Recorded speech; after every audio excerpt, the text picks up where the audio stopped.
Hello everybody, welcome back to another Microsoft Flight Simulator live stream. I hope you are all doing well. Happy Sunday, my friends. Hopefully everybody's having a great weekend. Lots of flight sim, lots of 777, lots of MD-11, whatever you may prefer. Thank you very much for tuning in today. Ray, good to see you. A Person, welcome. SF Aviation, good to see you. Chaz, good to see you. Chris Clark, welcome. Goodman, good to see you. Bomb Tech, welcome. Star 777, good to see you, my friend. Kevin, good to see you. Bomb Tech, welcome. Skyworker, good to see you. Jen Zaheb, good to see you. Leonard Grant, welcome back. Gary P, good to see you. Reggie, welcome back. AntoniBaldo's in the house, welcome Tony. Joy Max, good to see you. 12 Cut, good to see you. Caleb, good to see you. Greg, good to see you. Flyboy's in the house, good to see you, man. Unrealistically Stupid, welcome back. Winter Splash, good to see you. Tenure Demoba, good to see you, man. Captain Zan, good to see you. Chris Clark, welcome. Samoa Pilot, good to see you. Average Aviator, welcome. Wayward, good to see you, my man. Funox, good to see you. Nick Hill, good to see you. College Dude, welcome back. Excelli, good to see you. Leo, good to see you. Rat Hag, good to see you. Crosswind, good to see you. Great name. Simply Pleased, good to see you. Leo Sheldon, welcome back. Captain UK, good to see you. SR88 Gaming, welcome back. Erin, good to see you. Lightspeed, good to see you. Chris Clark, welcome. I think I already got you. Ulrich, good to see you, man. Kyle, good to see you, dude. Welcome back. Hope we're doing well. Reinhardt, good to see you. Lightspeed, welcome back. Your ordinary SCI hard drive controller, welcome. Hope you're doing well. JR3000, good to see you. Dom's in the house, good to see you. Captain AB, good to see you. Mitchell Jackson, good to see you as well. Welcome aboard, everybody. Thanks so much for coming to hang out. Appreciate y'all, man. We are rocking the American Airlines domestic ops. Yes, that's right, domestic. In the 777, this is an actual route now, albeit American uses the 200 LR, not the 300 ER. But you know what? We can pretend, right? It's all good. It's in a 777, so 777 it is. Today is your birthday. Well, happy birthday, guys. Can we get some love in chat for Ulrich, celebrating his birthday here with a beautiful domestic flight in the 777 with us from Miami up to Philadelphia. Should be a fun flight. Very much looking forward to this one. I've got a doozy for you guys planned tomorrow as well. So I'm very excited about tomorrow. Some kind of weird domestic ops actually done in a 777, but done by a foreign airline, so it's going to be a lot of fun. I'm not going to disclose any more than that. You have to wait till after stream and we get the thumbnail up. Hey, can imagine with Delta One. See, there you go, man. Hey, Cap, always wondered what the difference is between the LR and the ER. So the LR stands for long range. The ER stands for extra range or something like that, I think it is. The ERs have I think they have like an extra fuel bladder. I think. I could be wrong, but yeah. Is it a domestic Singapore op? No, it is not. Extended range. Thank you. There you go. Extended range. Foreign airline, that sounds interesting. Yes, should be a fun one. Can you get the Bravo Airspace 787? No, thank you. Continental IAH to LAX? Man, you guys are quick, dude. Yes, Air China. Air China operates a flight in the 777-300ER from Dulles to LAX, and that's what we're going to do tomorrow, friends. It's going to be a great one. Very much looking forward to that one. About a 4.5-hour flight from Dulles down to LA. It's one of the big ones that I've been circling and I've been wanting to do for a while, so I'm assuming it's like a stopover point or something, like they fly from like Hong Kong to Dulles, and then Dulles to LA, and then from LA back or something like that. I don't know. Did you load a GSX profile? Yeah, I have a GSX profile for almost every airport that I fly in and out of, unless there isn't one available. But yes, I have GSX for almost all the airports that I fly into. Quick question, is the FTSIM sound pack for the 777 worth buying? It costs $3. I would say yes. Also, I found out what's going on. By the way, if you're running the FTSIM sound pack, the second that you launch the PMDG Ops Center, it removes the sound pack. So that's what happened to me the other day. Remember yesterday? So when I went to go install some liveries, I opened up the PMDG Ops Center, installed some liveries, didn't even update the aircraft. The second that you launch the PMDG Operations Center, it adds the line back into the aircraft folder, the sound, whatever it is, the sound XML. So every time you open up the PMDG Ops Center, you're going to have to go back to your aircraft and delete that in the JSON file. So that's what's happening, and that's why we didn't have sounds yesterday for our flight, is because I installed liveries. I didn't think that would cause any issues with the sound pack, but I did some testing last night, and I can confirm that is exactly what is going on. Thankfully, I've been doing this flight sim stuff for a while, so I can kind of figure it out somewhat quickly. But yeah, as soon as I ended stream yesterday and I went and I looked and I saw that sound XML was back in the folder, I said, I know exactly what's going on. So that is what's going on. I don't know if I'm assuming, I'm going to have a quick little look-see here. I think that we're good for AIRAC as well. I'll have a look-see here at the aircraft and see what it says for the AIRAC, but I don't think it involves the AIRAC. I think it's just a sound pack. So anyways, thank you guys for tuning in today. Appreciate it. Again, if anybody does want to join, we're on the ground here in Miami. We're going up to Philadelphia. We are scheduled for a 2-hour and 17-minute flight. We may be able to knock some time off of that, but most likely probably going to be just over 2 hours on our flight time today. Again, I've got a barbecue to go to, so we are going to make it up tomorrow. Tomorrow's about a 4.5-hour flight, something like that, over from Dulles to LAX, so that'll be a great one as well. Again, Air China tomorrow, real world ops, so they actually operate the 777-300ER from Dulles to LAX, so I'm very, very excited for that one. What overlay do I use? You can put exclamation point banner, Captain Morpheus. It's Sim Toolkit Pro, but I've heavily edited it, so to make it look the way that it looks there, but it's through Sim Toolkit Pro. What GSX profiles do I use? Whatever's on flightsim.to, man. Just go to flightsim.to, search for the GSX profile for the airport that you're going into, and usually I download the one that has the most downloads is the one that I'm using. So, all right, friends, let's do it. Let's jump inside the aircraft. We're basically sitting cold and dark. We have the battery and the ground powers turned on, and that's about it. We're going to get the aircraft boarded. I can see that they're boarding now. I started the boarding process a little bit before stream, so we're actually almost done the boarding process, which is great. So we're going to be able to get the hell out of here, push back, get ourselves up to Philadelphia. So first thing is first, back inside the aircraft. Let me turn up the sounds. Let's go and start working up on the overhead, shall we? So first thing is first, up on the overhead. Let's go and get the Adirus to the on position. We'll arm our emergency exits. We'll make sure that our window heat is turned on. We'll get all of our hydraulics over to the auto and on position. Good. Everything else looks good up there. Seatbelts can move to auto as well. We'll put those to the on position when we're ready for push and start. Wonderful. Let's go to the electronic flight bag. Let's go to our flight, and we're going to request our data from SimBrief. Give that a second to plug through all of that information. There we go. American 531 service from Miami to Philadelphia with a cost index of 173. Wow. 975 nautical miles, so it's about 3 times shorter than yesterday's flight, which is great. If you guys missed it as well, go check out yesterday's stream, man, or go watch the landing or the departure. Absolutely incredible. We did Amsterdam to Montreal with a Kerrygold landing into Montreal. Was absolutely perfect. The best way to wrap up a long haul. 160 something foot per minute, 098 on the G. Just as comfortable as it could be for the passengers yesterday, our virtual passengers. Cool. Everything's loaded up into there. I'm happy with that. Let's go over to the FMC. We're going to go to the FMC tab. It says AIRAC 2406, June 13th to July 11th. So we're on the right AIRAC. So that's good. That's a good start. Let's go and go to our pause in it. We're sitting on the ground here in Miami. We'll throw that into our FMC KMIA. We're going to grab our GPS position.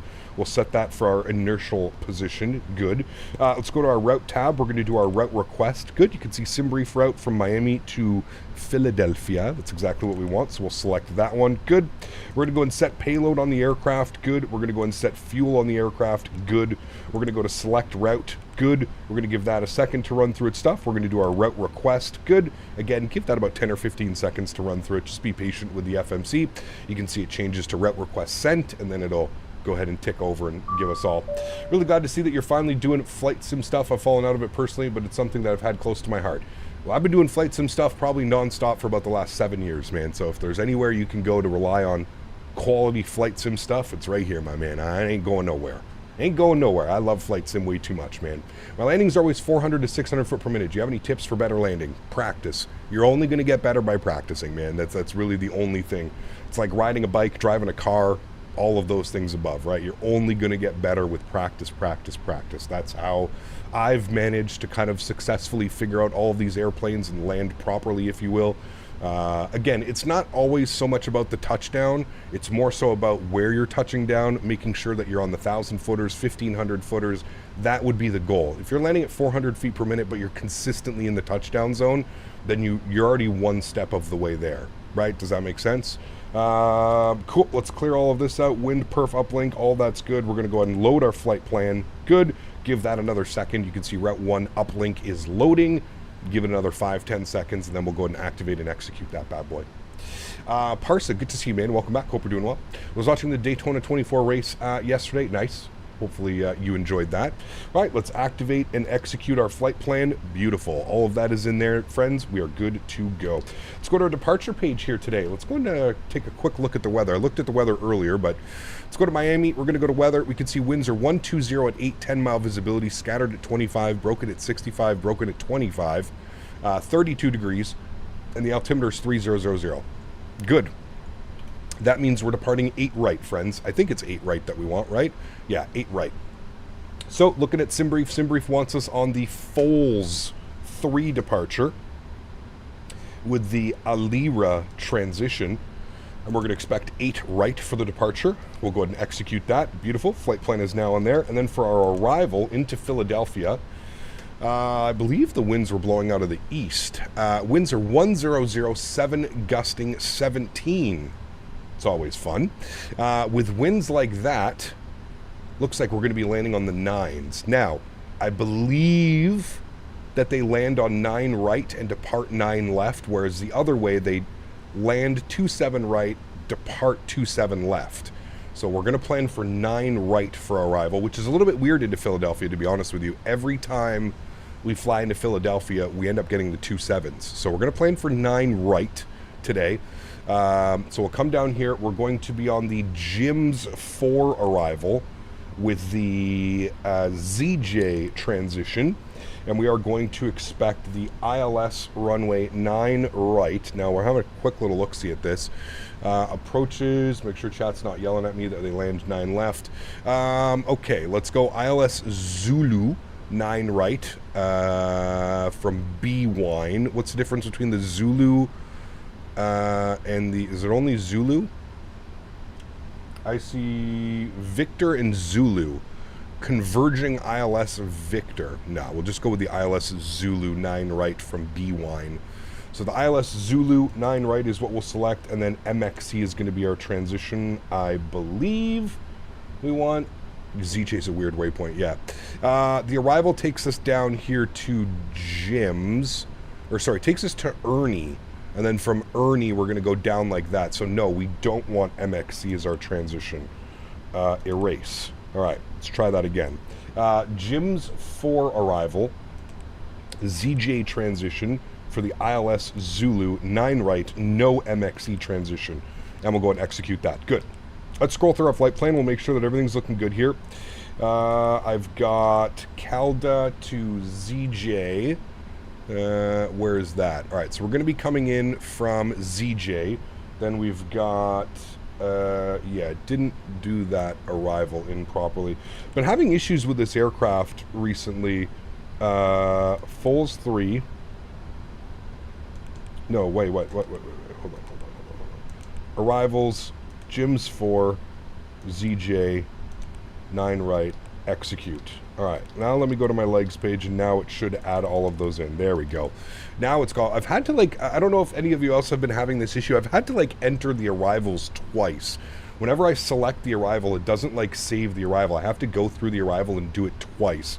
But now we've got ZJ, Porkchop, Rads, Winston, Heckman, Jims, Water, Weave, Ernie, which should all be correct. ZJ, Porkchop, Rads, Winston, Heckman, Jims, Water, Weave, Ernie, and then from Ernie we're going to get radar vectors in for 9 right. That's the plan, right? Yes, vectors, and then takes us into Asoshi.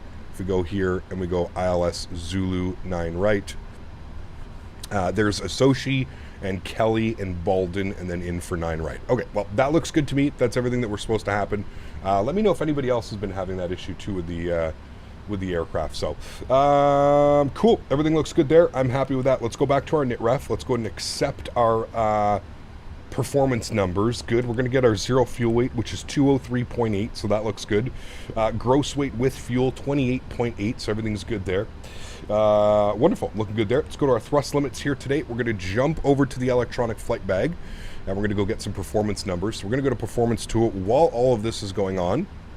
Let's get the passenger seats and cabin utility on, and we're going to go and spool up the APU. We'll get that ready to go. Miami, we are departing 8 right. We're going to import from aircraft. Good. We're going to import the live weather. Good. And we'll go ahead and calculate our V-speeds today. Going to the flaps 5, 89.7 on the N1 percentage. We are doing a takeoff D rate 2 with a cell temp of 47 degrees. So we're going to go takeoff D rate 2, cell temp 47 degrees, N1 of about 90. That'll change once the packs are on and stuff. Let's go to our takeoff page. Good. Flaps are going to be 5 degrees. CG weight today 29%, which is going to give us a trim value of 475. And then we've got our V speeds today 49, 53, 58. 49, 53, 58. Beautiful. Everything matches. Everything looks good. I am happy with that. Let's go back to our ground services. We're going to close the main door. We're going to close the cargo doors. Good. Those should all be moving closed now, which they are. Beautiful. If we go upstairs, APU is on. We're just waiting for the APU generators to turn themselves on, and you'll know that the generators are ready to go because the external power will move itself to the off position. So everything looks good there. I'm happy with that. Yes, sir, the ladder as well, where it'll enter the arrival twice. Yeah, you got to enter it twice. It's really weird. Yeah. What are the next India ops? I have no clue, Rohit. I haven't planned those yet, man. Hopefully soon. I want to kind of move over to Asia. Maybe next week we'll go do some Asia ops and stuff like that. But we'll see, man. Have you ever worked out the total number of flights and or miles you've flown in all of your streams? Steve, we're talking... It wouldn't surprise me if we're close to like 1 million miles at this point, man. I gotta turn range rings on. Where the hell are those gonna be? PMDG setup, aircraft displays, range rings. Where are range rings? Range arcs on. I always like having those on. Okay, FMC will go to legs, good, and then I can turn the range rings on, good. Turn them on this guy as well. Good. Altimeter is set 300 on all across the board. Good. Got to fix my callouts. Oh, are all the callouts mashed up as well? Menu, PMDG setup, aircraft, equipment. Is it equipment? Thought it was equipment. 2,500, 1,500. Yes, let's get all of these guys turned on. Thank you for that. We don't need 60 feet. 50, 40, 30, 20, 10 is good. 5 off, of course. Okay, thank you for that. Appreciate that. We've got all that set up now as well. Good, good, good. Cool. Let's go ahead and make sure our park brake is on. Let's go ahead and run through some checklists here quickly. Let's go through our checklist. Good. Oxygen masks have been set. Flight instrument, heading, and altimeter. So we're just going to check that quickly. Departures. Foals 3 takes us to 5,000 feet. Well, we're going to plug in 10,000. We're good to go. Letterman's checked. Good. Pre-flight, before start checklist, flight deck door closed and locked. MCP, V2 heading track and altitude. So V2 was 158. We'll go and select that. 158. Good. Heading, we're going to be 080 on the heading. We'll bug that up as well. All right, should be good about there. What is runway track, actually? I think it's like 09 something. Anyways, we'll put 090, and we're just going to take it to 10,000, and then we'll bug up our altitude higher than that. Good. Let's go, and that is done. CDU pre-flight is complete. Trim was 475, so we'll bug up 475. There's 4.5. There's 475 there. Good. Taxi and takeoff briefings complete, and we'll get the beacon light on here in a second. Actually, let's do it now. We'll go ahead and get beacon on, good, and then we'll come down here and we'll go to our ground connections. We will remove the chocks. Remove the chocks. Remove the chocks. I don't know why the chocks aren't removed. Park brake in. Oh, I know why it's not doing it. Park brake on. I have to come upstairs and remove the external power. There we go. Now I can remove the chocks. Good, and that removes everything. Beautiful. Let's go to GSX. Let's prepare for pushback and departure. Good. No ATC on the ground here in Miami. So we do have auto ATC, which has given us a squawk code of 1305. We'll make sure we bug that up. 1305. Turn that on and reporting. Move it to TA only. Good. Cool. All is looking good, my friends. Hello. We are ready for pushback. Let's go upstairs. Fuel pumps can go on. Seatbelt signs can go on. Everything else is in the auto and on position. We are looking good. Why do you always wear glasses? The same reason I'm wearing a captain shirt, man. If I have to explain it, you'll probably never figure it out anyway, so.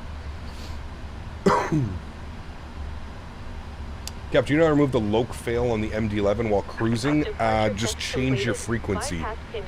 Usually that would do it. All right, checklist before start checklist is complete. Before taxi will be next. Let's remove that off of there. Let's move this to here. Let's get this guy on here. We'll get our engines on. Good. We'll then flip this back to MFD. We'll come back down to here, and then we can get our checklist back open on there. There we go. Beautiful. Looking good. Lock in gear. How long is this flight? Just over 2 hours. 2 hours and 16 minutes, I believe, is what we're scheduled for.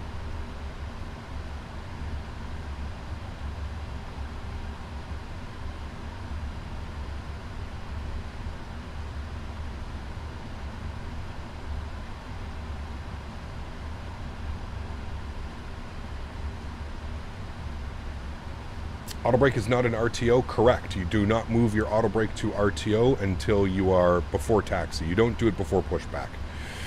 Tail to the nose right, tail left. Yes. I think that's what we want. Park brake released. Ooh, let me just make sure. Hopefully, oh, well, he can get out that way. That's fine. Okay, good, cool. We're looking good. All right, sweet. We're starting the pushback. Let's come down here. We'll go ahead and get the first officer. Where are my clocks? Chat, why do I have no clocks? Am I going crazy? Is that like an option to have clocks on or something like that? It has to be. Where the hell is that in the options? Integrated PFD, but how do I... So how do I start the clocks then if it's integrated?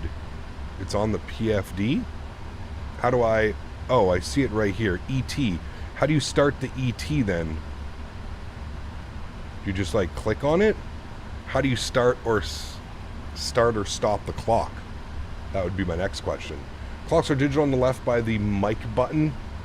Oh, okay. So I guess I just hit that and then that starts it. Okay, there's... Well, that's chrono. Is there any way to switch it over? I don't want chrono because chrono is only going to count 1 hour. How do you switch it from chrono to the other one? Is there a way to do that or no? ET starts on takeoff. It's the same as ET on digital, but it says chrono. But ET will start on this side, but how do we know block time? That's what I'm saying. Like, if we leave this on the chrono, it's just going to keep doing it. I found a new bug with the 777 update. If you change camera views too quickly, it will brick the plane, not allowing you to push any buttons or use throttles, only can use the yoke. Only solution is a flight restart. Happened to me on final. Huh. Well, that's no good, man. I'm glad you were able to figure that one out. That doesn't sound good at all. So you're saying the chrono will go past 1 hour? Okay, well, we'll leave it on that then. We'll see how she goes on that. Cool, overhead, sounds up. Let's enjoy this startup, shall we? Let's go ahead and... Engine number 2 over to start. We'll introduce fuel. And she's going to tell me to pull the park brake here any second. Set parking brake. Set. Unlocking gear. Good, enjoy the startup, friends. What views did I download? I don't download any views. I just set my own custom views, man. You taxi for free. I guess so. How you like the 777 so far? Very much, man. Very much.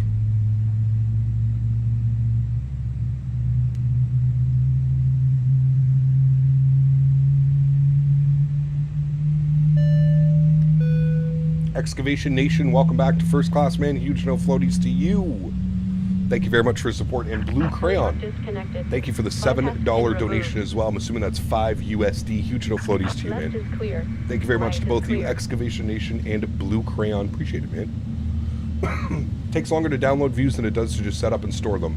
Correct, yeah. Captain, change the clock to digital in the FMC, then you will see a normal clock in the cockpit. Yeah, but where is that in the FMC? Where do you find that? It's obviously in the McDo menu, but is it in the aircraft? Is it in displays? Let me roll through here. Other traffic, no. Grid heading, no. No. No. Rising runway, no. It's not in that one. Is it in equipment?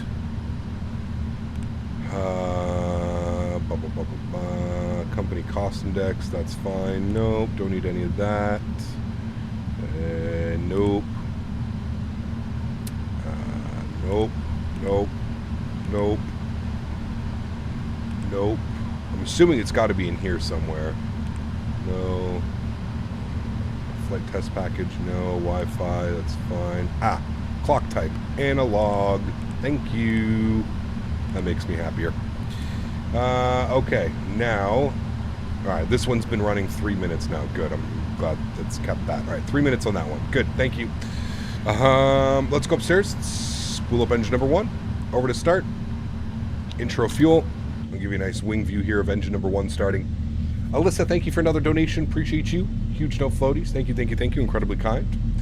I'm in front of you. I'm just waiting to push so I don't hold up the line. Sounds good, man. Appreciate you. We'll be out of your way here in a second. Geek, how you doing? Ever thought of moving over to Twitch? No. I don't have big enough tits or a hot tub to go over on Twitch. That's the only way you're successful on Twitch. Big boobies and a hot tub. I have neither. Well, might have the first one, but definitely don't have a hot tub.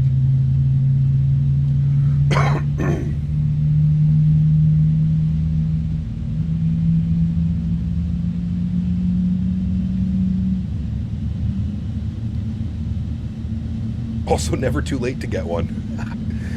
Shit, dude, with the weather here, I don't know if I want a hot tub. I need a pool. I need to get a pool at the farm. The fiance's been asking for a pool. I think that may be our next investment. Get a pool over at the farm. Yeah, I'm not a big fan of hot tubs, to be honest with you, man. Not in our climate. I guess hot tubs would be good for, like, the fall and winter. Sure, absolutely, but I don't know. Twitch meta is much worse right now. It's gone too far with literally sex just blurred off camera. Yep, that's Twitch, man. Twitch, dude. Go look at, like, some of the most popular streamers on Twitch right now. It's like girls twerking in a mirror and it's so fucking stupid, dude. It's so stupid that this is what Twitch has come to be honest with you.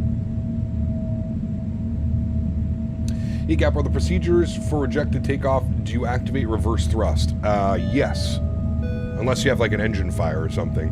Alyssa, thank you very much for the $1 donation. Appreciate you again. Huge no floaties, man. Twitch is OnlyFans? Pretty much. Yeah.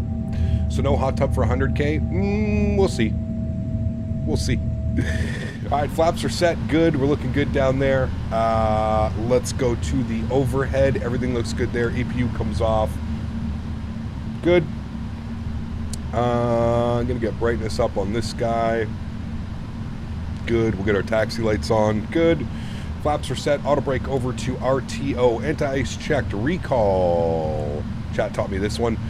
Checked flight controls. Free and clear. Good. Ground equipment has been cleared. Good. Before takeoff checklist and before taxi checklist have been complete. Next is our after takeoff checklist. We'll blank that out for departure. Good. Park brakes coming off. Get the hell out of here. There's people waiting to push. Let's move for them. Have you ever had a rejected takeoff on FTSIM? No. Not that I can remember, to be honest with you. I might have, but not that I can remember. All right, looks like we got another American triple right there. Beautiful. Trav, my man. Huge no floaties to you, dude. Thank you for the support. Appreciate you. Ordered a new PC last night. 7700X with a 4070 Ti Super, 32 gigs of RAM, 1 terabyte SSD. My man. Someone's going to be simming into the future. I like it, dude. Congrats. That's a beast. Hello, my friend. Just ordered a new PC last night. 7700X 4070T Super 32 gigabytes DDR5 with a 1 terabyte SSD. Very nice. Very nice, man. Congratulations on that, dude. And thank you for the $5 donation, Trav. Appreciate you, man. Can't wait to hang out some more in Rhode Island, dude, where we won't be cooking. We won't be standing outside dying. We'll be hopefully a little bit cooler, enjoying the weather. Captain, your block time clock is running as chrono. It will reset after 1 hour, so change it to start again. Okay, let me reset. Oh, wait. Oh, no. Did I just fuck with the sim time? Uh-oh. How do I...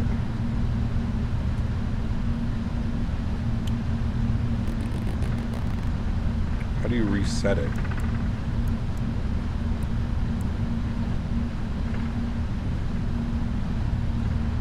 I don't know. It's not resetting.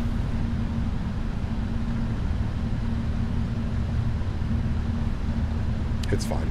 Not the end of the world. I can't get it to reset. It's still just staying. And like when I hit chrono, it doesn't give me an option to like start, stop chrono. It just gives me an option to like sim time. Oh, never mind. Got it. Gotta get it good. Cabin is ready. Leaving Miami. Crazy that they do this flight in a 777, man. 2-hour flight in a triple. Be nice. John, celebrating 31 months. Appreciate you, John. Huge enough floaties to you, man. Thank you very, very much for support. I appreciate you. So just remember, chat, we need to add 8 minutes onto this when it's done. That'll be our block time. Add 8 minutes.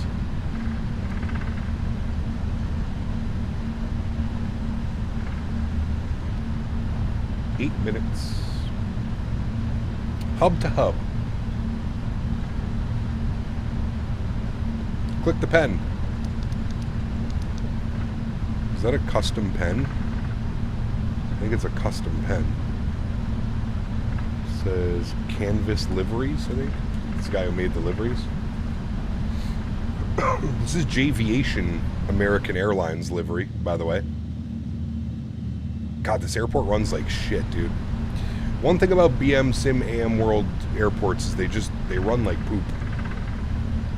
11 in Philly, US Air ran A330s domestically a lot during spring break. That makes sense. Yeah.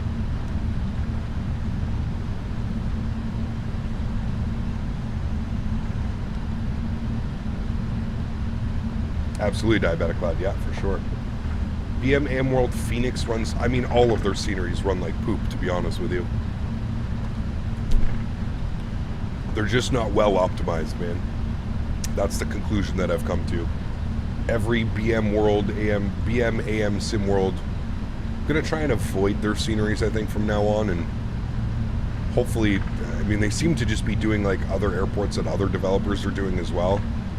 So we can hopefully just avoid buying their scenery. Their SFO is okay, but I mean, listen, now that you've got Flightbeam SFO out, it's not even a question which one you should buy or which one is better. Flightbeam is leaps and bounds above anything that that those guys are doing, man, to be honest. To be honest. They've improved their quality a lot, but hopefully they work on optimization. Yeah, they need to run some optimization patches. What are your opinions on the Parallel 42 add-on for the 777? It's cool. I don't know if it's worth the $15 or whatever they're trying to charge. I don't know, man. I guess the eye is in the beholder, right? Really, if you think that it's something for you, then sure, might be interesting. But I don't know. For me, no, thank you.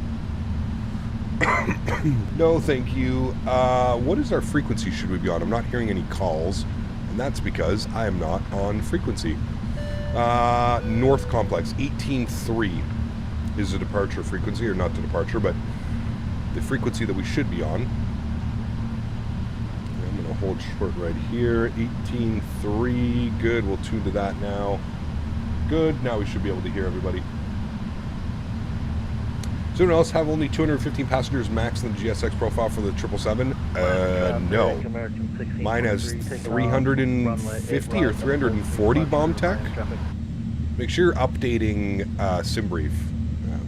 Wish immersion packs would be a one-time purchase for all aircraft, maybe like a flat $40 or something. I don't know if I'd ever see that happening, to be honest with you, man. I get it. Like, the developer needs to make money on it, but I just think it's like, I don't know. To say, like, you're not going to, you know, it's, I don't know. I guess it's just like to each their own, like I said, right?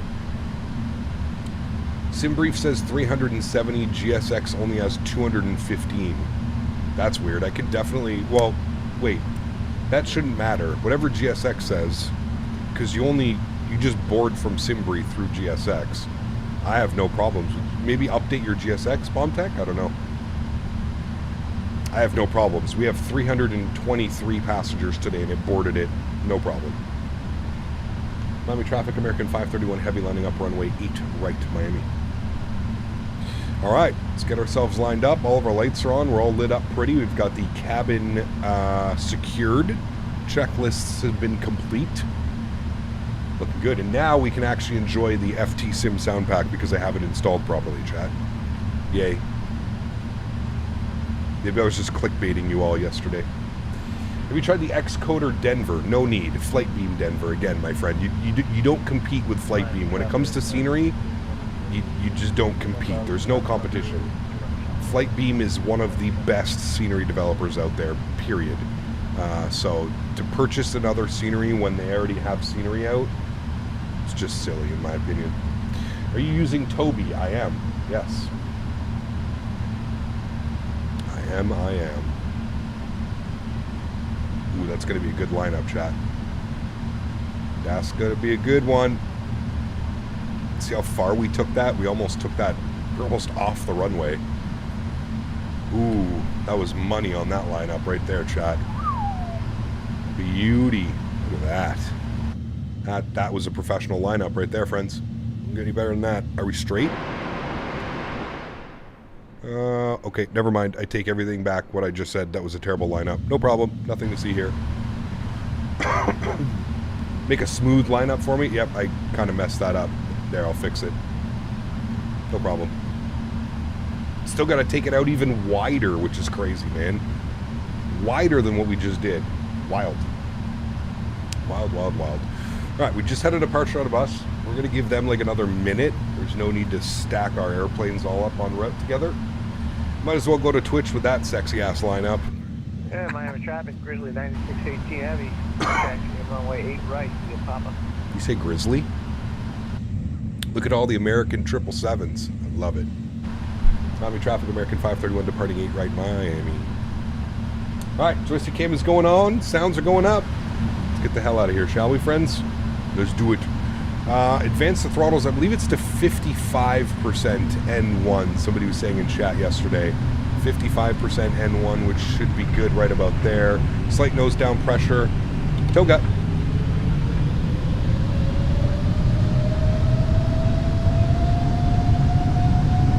Takeoff power is set. Chrono is on. Let's go flying. 80 knots, we're neutral.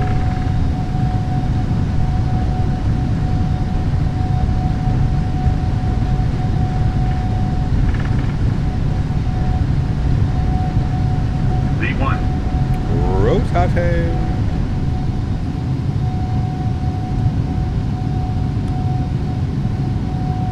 Positive rate of climb. Gear up. Usually helps if you arm your flight directors as well, chat, by the way. Just wanted to give you a little heads up there. No problem.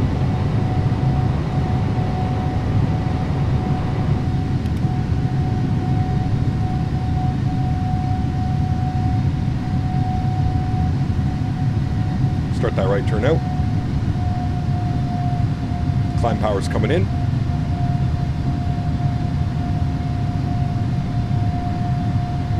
The sound pack much better than the defaults. I mean, I would say so, but I guess that's everybody's going to have their own opinion on that, right? For me personally, yes, it's better. Let's trim out the aircraft. We'll gain some speed.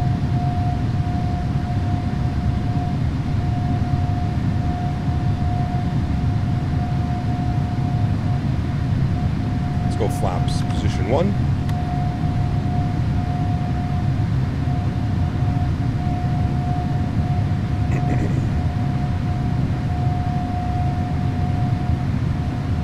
Hey John, check out flight radar for me, buddy. Flaps are clean, 220.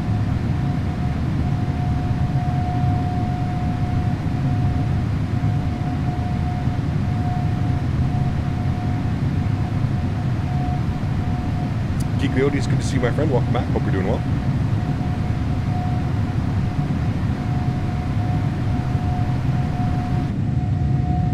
Passing over downtown Miami. Right under us right now. The nice $1 million condos down there.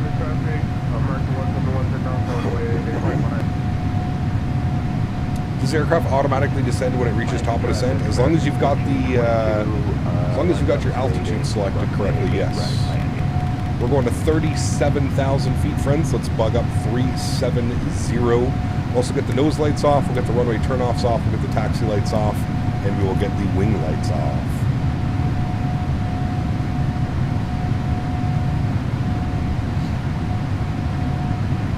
Make this left turn out here, and then we'll hand it over to autopilote. That was a nice departure. Sounds are really good. Real nice on those sounds.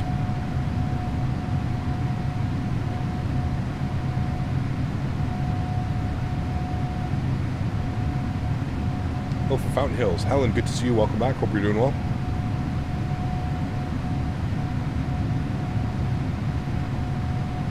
Gotta be soft on the controls, Alyssa. No need to just yank on them.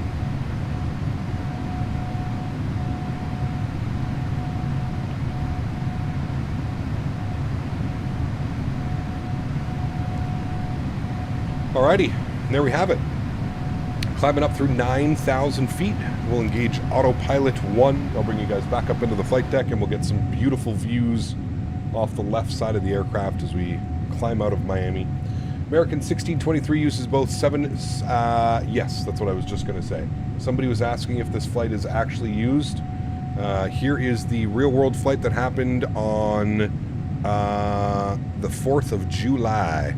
And you can see here that they alternate between the 777, 787, and it looks like sometimes they send 320s on this route. Nope, that's Monterey to Phoenix. That's a completely different one. But yes, 777s and 787s get used on this route. Looks like it's mainly the 787. I'm wondering if they had to cancel this out, and that's why they've used the 777 on this route. But hey, we are going to take advantage of it as 777 enthusiasts. Aren't we, friends? Yes, we are. Yes, we are. I've flown an A321 on this route several times. There you go. I guess it all depends, right? Look at the wobble. She wobbling. All right, there should be 10,000 feet. There it is. Speed is increasing. Let's go to the overhead. We'll get the landing lights all to the off position, and we'll get logo light off here as well. Beacon nav and strobes. We'll get the seatbelt signs to the auto position, and no electronics can go to the auto position as well. Beautiful. Looking good. 777's better than the 787. They're both great aircraft. I don't know if I would choose between one or the other, but ECAP, what sensitivities are you using for the 777? Eddie, I've got them all up on my Discord, man, because I get asked probably 30 times a stream. All of that info is up on my Discord, man. So if you want to check that out, views and info section of the Discord. You can put exclamation point Discord if you're not part of the Discord. Have you heard any news of the 747-400? They just released the 777, man, so no, there's no news on the 747. The 777 just came out. You're going to have to probably give them at least 6 months or so until we get more information. Can't wait for the 75. Most excited, as I've been the aircraft in a long time. It's going to be great, man. I am excited for the 75 as well. I think IRL, they use 777-300 ERs on the LAX to Miami route. Also can see 787's Miami to JFK. There you go. PMDG 747-400 may come either next year, 2026 or 2027. Who knows, man? I don't think you really know either. Like I said, I'm not trying to be rude, but that is all pure speculation. Nobody knows. Until PMDG says when the aircraft is coming out, you saying it may come out in 2026 or 2027 is just pure speculation, and I don't like that on the channel. That's why I don't give out timelines and I don't speculate when I think things are going to be released. I have no clue, man. We'll wait and see what PMDG says. Other than that, it's like I said, just speculation, my man. We have no clue when it's going to be coming out. Does Microsoft have an Airbus 340? Kind of, but not really. Kind of, but not really. American uses the 777 from Miami to Dallas. Nice. There you go.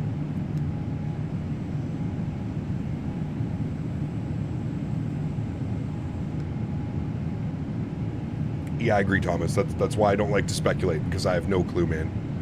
I don't like to speculate, and I don't like when people speculate, because then somebody else will, you know, I'll be in someone else's stream, and I'll just be like watching, casually enjoying it, and I'll see that same person be like, I was in Captain Canada's stream, and Captain Canada said that the PMDG 747 is coming early 2026. And it's like, the fuck? When did I say that? I didn't say that. Maybe somebody in my chat said that. So that's why I always just veto this is when it's going to be releasing. It's like, who knows, man? Who the hell knows? Does it cost anything for FrameGen? FrameGen mod is free. Will cost a little bit of performance here and there. Depends what kind of PC you're running, what kind of GPU you have, but yeah. PMDG can say it's going to release in 2030, and it's all up to them when it gets out. Yeah, I mean, like I said, I would probably, within a year, maybe a year or so around there, that's when I would, you know, that's when I would expect something like that. I don't know. I feel like that's probably what it would be. Are the E170, E175 worth buying? In their current state, no. Aviation 777. I'm just going to go no. No custom FMC, no custom autopilot, meaning that the aircraft is using default Asobo autopilot and default Asobo FMC. So that's a big no. Big no from me. Big no. Under what section in the Discord can I look for views and info, Eddie, on the left-hand side. Views and info. Got it, thanks, save me $50. I mean, eventually I hope that the aircraft are going to be worth it. I hope that they get some love and, you know, but I have no clue. Was once on a 777 from Philly to Tampa on American. That's pretty cool. That'd be a fun flight. 747 is probably going to be the most awaited airline from PMDG. Cannot wait for it. Maybe. I feel like the 777 was. Although I feel like the 777 was like perfect timing. Not perfect timing, but we were just so desperate for a proper long hauler. That, yeah.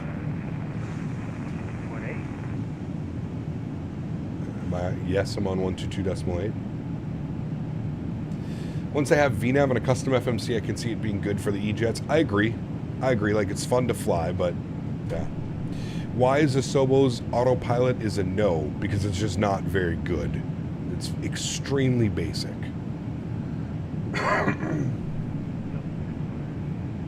Everyone's talking about new planes that aren't out yet. I want to know how much it's going to cost me to import my old ones into 24. Hopefully nothing, Samuel. Microsoft has been pretty adamant, and they were adamant again at the expo this year, is it's the same SDK, meaning for developers, if you're developing for 2020, it is the same for 2024, meaning for us as users, it should be the exact same, meaning that we should be able to just take our PMDG 777 folder and move it from 2020 to 2024, and it should work. Should.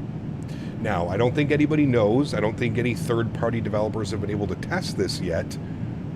But, like I said, Microsoft has been adamant for months now that everything should work because it is the same SDK. Now, we've heard that before. We've heard that from Laminar Research and X-Plane, and we all know that that's not true. Every iteration of X-Plane that comes out every 4 years, the developers are standing there with their hands out asking for $10 or $15, right, to upgrade to the next new simulator. So we'll have to wait and see. We're not going to know until it's here in front of us and we're able to check it out, you know? I may be mistaken, but the Airbus 350 is very unique because I think it has a tail camera. It has a tail camera and a nose camera, correct. Now, I don't know if they're going to be able to bring that into the simulator. PMDG said the reason that they can't have the nose camera is through limitations of the simulator, so I don't know. Yeah. Why does the engine glitch like that? That's the frame gen mod, Leo. That's like one of the biggest things with frame gen mod. Your shadows and the fan blades will get all kinds of messed up. That's really the biggest gripe with frame gen, is that's what it causes. But yeah, I don't see PMDG or Phoenix charging us for an upgrade, but maybe sceneries. I don't know, right? I don't know. I guess it really just comes down to how much work is going to have to be done, right? Like, if you're a scenery developer, are you going to have to completely redo your airport because all the mesh and elevation got all fucked up? Then I could see them charging, right? But if it's, like I said, if it's a matter of just copy pasting or re-downloading all of your scenery from your launchers and pointing it to Microsoft 2024 install, then I would agree with you. We're probably not going to see upgrade costs, but who knows, man? Who knows? Are these wing views the camera config file in your Discord? Correct, Corby. Yep. You are correct, my friend.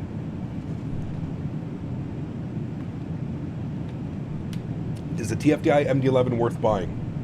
In my opinion, yes. Just remember, it is a very different airplane. It's not going to fly like anything that you've flown in the simulator before. As long as you go into it with an open mind and an understanding that it is completely different than an A320, a 737, anything else that you've flown in the sim, then yes, it is worth it, 100%. 100%. Happens with native frame gen on 4090s as well. I do hope they fix it. Interesting. I thought it didn't happen with like native 4000 series cards. I don't think PMDG charged for upgrades between P3D, apart from maybe P3D V4 when it changed to 64-bit. Okay. With all the new extra surface controls that are in the back end of 2024, I can see devs stepping up their planes for better flight model and stuff. Depends if they charge for it. I would agree with you. I'd like to think that those are free updates, Strody. I feel like there's enough people buying these aircraft now with Microsoft 2020. I think a lot of the reason that you see developers charge a $10 or $15 fee is because they're not really selling a lot of aircraft, right? Like if you look at Tolis, if you look at Flight Factor, right? Every time a new rendition of X-Plane comes out, they're the first ones there. Like, hey, you can download the new airplane, but it's going to cost you $15. I don't think that Microsoft falls into that same category. I feel like there's much more people buying these add-ons. Therefore, it's more beneficial for the developer to just update it in hopes that more people buy the product, right? So, yeah, who knows? I guess we'll have to wait and see, really, but who knows? Thank you, Abdallah. I appreciate that, man. Thank you for the kind words. Gap, for your views and info section of Discord, you have to be in the Discord and search it in the search bar. It doesn't automatically show on the left anymore. Interesting. Are you sure? It does for me, but I'm not quite sure.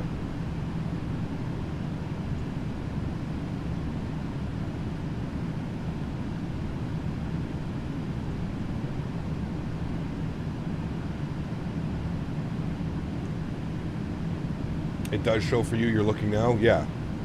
Going to say, can you expand on why the MD-11 flies so different? The engine, man, the third engine on the back of the aircraft, it is insanely ass heavy, right? Like it is ridiculously heavy on the back end, and I just don't think some people understand that. Oh my goodness, would you look at that, chat? Why weren't we looking over here the whole time? Sheesh. Look at those water masks down there too. Beautiful. Yeah, it's that third engine on the back of it, man. It's just it's you have to think about all the extra weight that is down there. It's just insane. You know what I mean?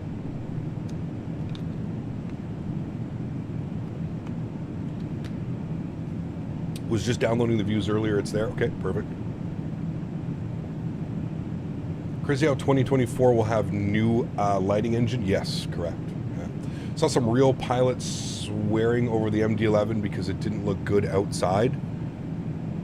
Hey man, like I said, dude, to each their own. I'm not gonna, to each their own. The eye is in the beholder. The beholder is in the eye. However the hell you say that. It's yeah. That's an opinion, man. And whether you agree with them or not, that's what you got to do. You got my S2 into Toronto. Any flying on Thursdays? We just flew in last Thursday, Klex. Like a couple days ago, we flew into Toronto. We'll be back. I love Thursdays in Toronto. Yeah, we'll be back. Booty is in the eye of the beholder. See, there you go.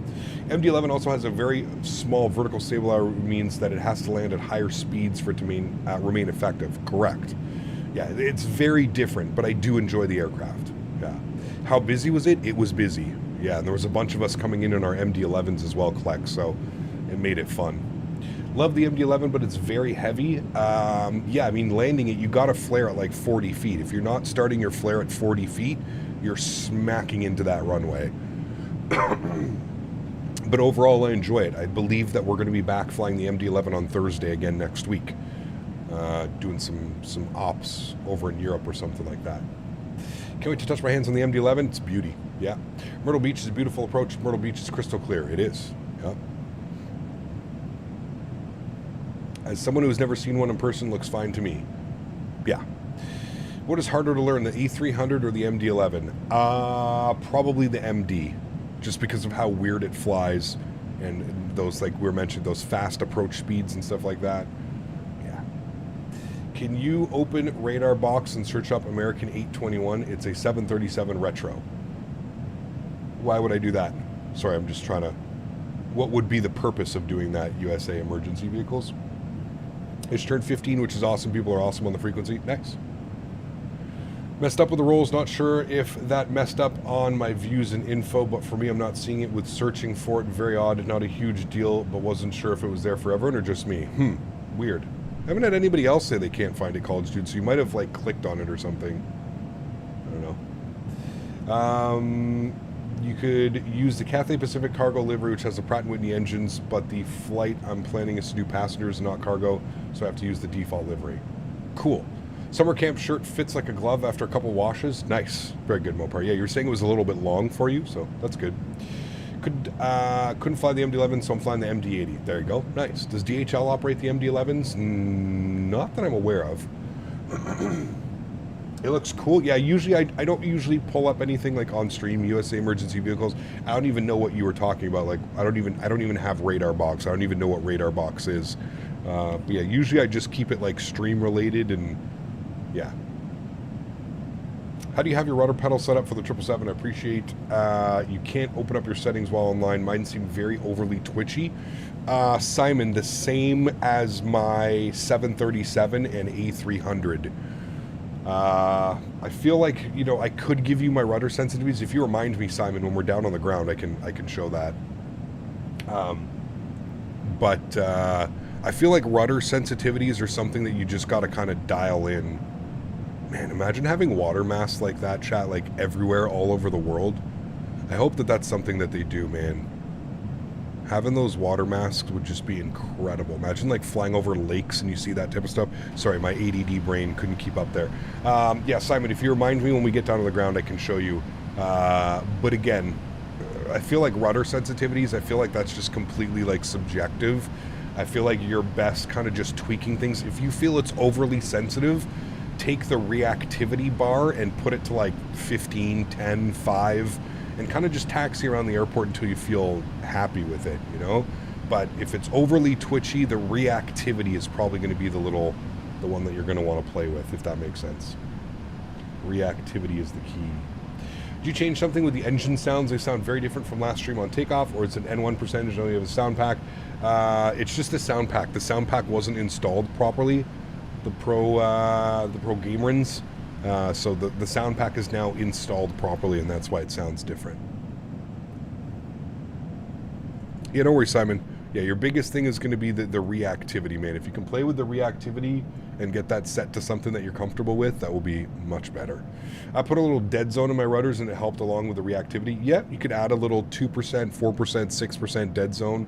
That can help as well, because then you actually have to make a little bit more pronounced movements, because there's a block on the dead zone for the first little bit. So yeah, what does FrameGen make the strange effect on the engine blades? I'm not sure why it does it. I don't that's above my pay grade, unfortunately. I don't know what would be causing it.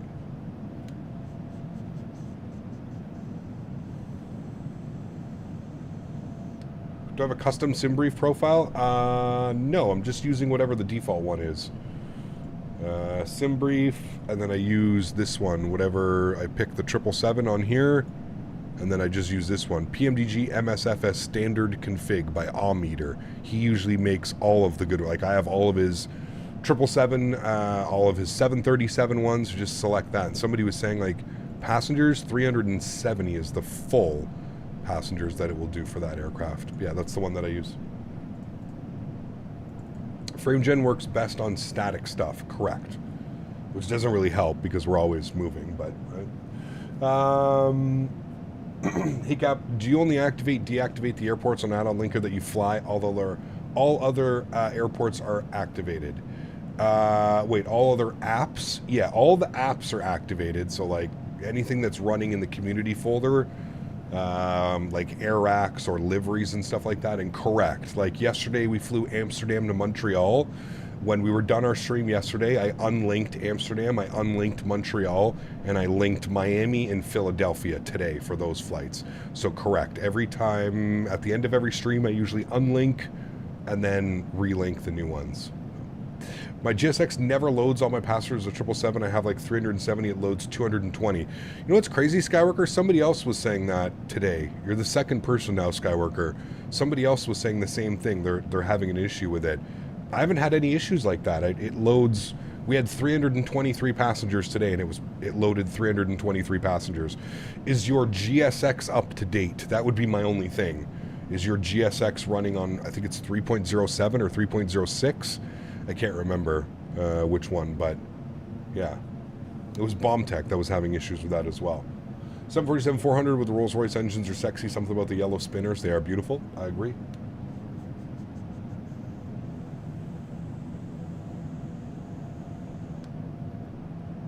GSX is up to date and you're loading it off of SimBrief. That's really weird, man. I don't know what would be causing that. Is your aircraft up to date, Skyworker? I know that they pushed a small little update for the aircraft, but... Huh. I immediately restarted GSX and it loads the correct number of passengers. Try this, Skyworker. Next time you jump in, open up the GSX and restart the Kutao script and see if it loads that. Maybe it's like an initial load into the simulator it's causing problems or something. Maybe when you load in, open up GSX, like open up I don't know if it's going to pop up because we're at cruise altitude, but you open up GSX and you just restart the Kutao script or whatever down there. Try that. And then see if it loads the correct amount of passengers. And you're using like the SimBrief OK at the bottom, right? You're clicking SimBrief OK, and then the top left, it's showing you your flight plan and how many passengers you have.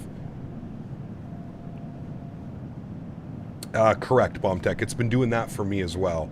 Even though that I have it disabled, it's still boarding the crew and pilots. Yeah, it's doing that for me as well. So there must be a bug in GSX somewhere that's causing some weird issues to happen or to go on. All right, let's get some tunes bumping, shall we, friends? Yes, the cruise tunes. We like those. Remember, guys, if you are enjoying the content, there was over 500 people watching that departure, and we don't even have 200 likes. This is very sad, friends. If you're enjoying the stream, don't forget to smash down that thumbs up button. Do me a huge solid. Would appreciate it very, very much. The only reason I ask is that is how my content gets shared throughout the wonderful Flight Sim community on Microsoft. I almost said X-Plane there for a second. That shares it to new people that are just browsing YouTube, don't know about my channel, don't know about Flight Sim. The more likes, the more likely it is to get passed on to them if they're enjoying Flight Sim content. I'm gonna have to do some figuring out because it's driving me crazy. Yeah, like I said, the best bet would be to load in, restart your Kutao script, and then go from there. But at least the boarding of the passengers and crew doesn't take very long. I think it's like an extra, couple minutes. So.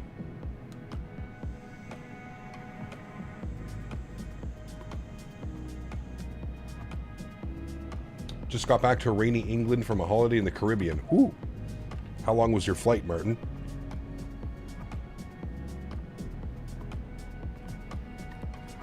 I heard the Pratt & Whitney engines for the A300, the idle noise is spectacular. They are good, yeah. Sound pack for the A300 is really good as well. Sounds that come with it, sorry. Hello, Cap, great seeing you again. Just a question. How do you turn frame gen on? What do you mean, Edmo? Sorry. Frame gen will work if you're clicked onto the monitor. You'll see down here my FPS. I'm currently getting 94 FPS, 95. If I click outside of the monitor, frame gen will turn itself off, and now I'm getting 47 frames, 48 frames. So you just have to be clicked into the screen for frame gen to work. Still dealing with the stutters. Have to delete the GL cache, GX cache, and DX shaders just for no stutters every sim start. Yeah, that's weird, Skyworker. I've completely eliminated the stutters using the add-on linker. So it was definitely something in my community folder that was causing those types of stutters. I don't know, man. I wish it could help more than that. Yeah, I could get that bomb deck for sure. I haven't had that problem in forever, man. That was a problem that I used to have like way back when GSX first came out. Used to have a problem, like you'd go to load the A320 and it would try and load like 240 passengers. Yeah, it would do weird shit. What was the gap between the 300 and the 200 release for P3D? I have no clue, Thomas. Yeah. Is this the only leg? It is, Tyler, yeah. 2 hour and 15-minute flight. I've got a barbecue that I've got to go to this evening with the fiance and some family members, so a little bit of a shorter stream today. We also did an 8-hour stream yesterday, so 8-hour stream yesterday, and tomorrow's stream is probably going to be just over 5 hours as well. So, ride the deer and listen into the stream. Hey, nice, John. Very cool. Add-on linker helps with stutters. I mean, it did for me. I'm not going to say that it will for you, but for me, it helped with stutters. So I've got you beat. I have to go to a B-Day party for a 4-year-old. What's with you and parties for like all these? Never mind. That's going to come out weird. Never mind. I swear the only birthday parties that you go to, Mopar, are for like 2 to 5-year-olds. And I know they're all family members. That's why I stopped. I was about to say, you know what, it was about to be real weird in here for a second. So I was like, maybe I shouldn't say that. People are going to think... I swear he's not, chat. I know Mopar. He's not that type of person. I swear to God. I wouldn't hang out with him if he was. Reeled that one in real quick. Yep, absolutely. Because I realized in my head that was that split second of thinking before you speak for once. Yep. Almost said it. You're going to be the clown. Nice. When you're on a long haul for VATSIM flights, do you have to go between centers when you're cruising or just on 122 Decimal? Depends if who's online, Slick. If there's controllers online, yeah, you would just continuously go through them, right? Chris Hansen. Nice. Mopar Dude does not dress as the party clown going to the parties. Did you end up getting him that T-Rex, Mopar, that we were talking about the other night? I hope you got him that dinosaur. That T-Rex dinosaur that you saw. That would have been badass. He's going to love that if you did. Best uncle ever. Only Sundays after 4 p.m. Nice. You're going to get it on the way? Nice. Good call. Good call.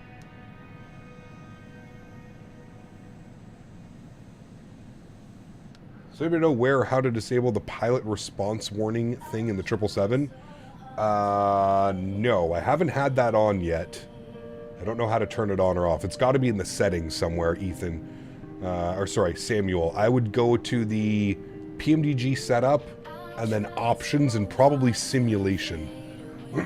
Something tells me it would be in the simulation tab. I would have paid money to see Mopar dressed as a T-Rex at the expo.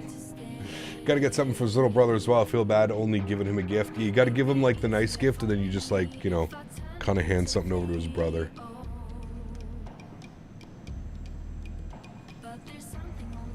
It's not in simulation, it's in the top setting. Okay. Well, let's have a look together, shall we? Gonna be why is it on takeoff? Go to progress. Good. We can go to VNav. There you go. No step climb. We're keeping it 37,000 feet. Come down here, go to menu, go to PMDG setup, go to options, or is it aircraft? And then equipment or displays in one of these ones. I don't know, we can go through this together because I want to make sure that mine's off as well. Standby instruments, ADF installed. Do you even know what it's called? Excuse me. I don't even know what it's called. Equipment, page 8 or 9. We're in equipment.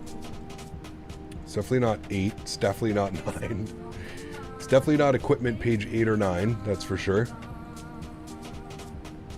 Maybe 10. Resettable siren. Not on there. What's a whaler or a siren? Crew alertness monitor. There you go. Page 11.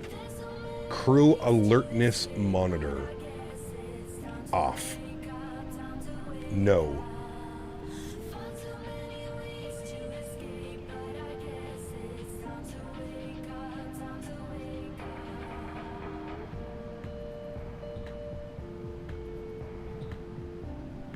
Does Air Canada use the 787-900? They do. Yes, they have the 900 and the 800. Is this the AA cabin pack on FlightSim.to? Yeah, it's the one by J'Aviation. We all know J'Aviation doesn't fuck around, so it should be the American. I don't know. This is the J'Aviation pack. I get all of his liveries. I don't know if like this is the American pack. I think it is, but I don't know. This looks just like the standard. This looks just like a standard layout to me, but I could be wrong.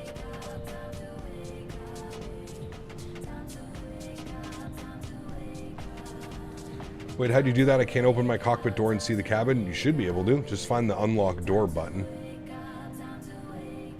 What settings will make the buildings render farther out? That's your object LOD. Be very careful while playing with that, to be honest with you, man. Object. I'm surprised there's not a bathroom in here. How big this cockpit is. They should have put like a little bathroom in here for them so they didn't have to go out. I guess it's not really that big of a...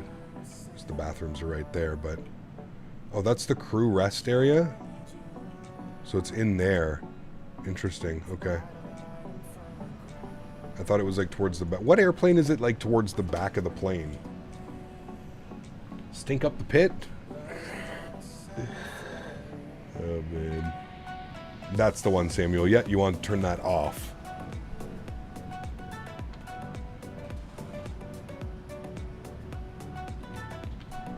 The 7.5s have bathrooms in the pit? Yeah.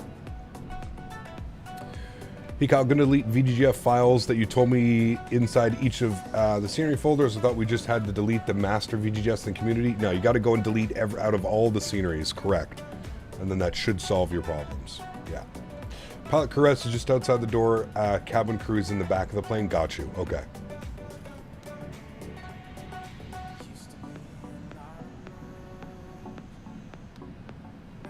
Is it just me and my friends, or is JFK and Microsoft so hard to land at the approach is impossible? I mean, I don't think it's any other... It depends what approach you're doing, but... I don't know if I've ever had any issues landing in New York. I think it's just like any other airport to me, to be honest.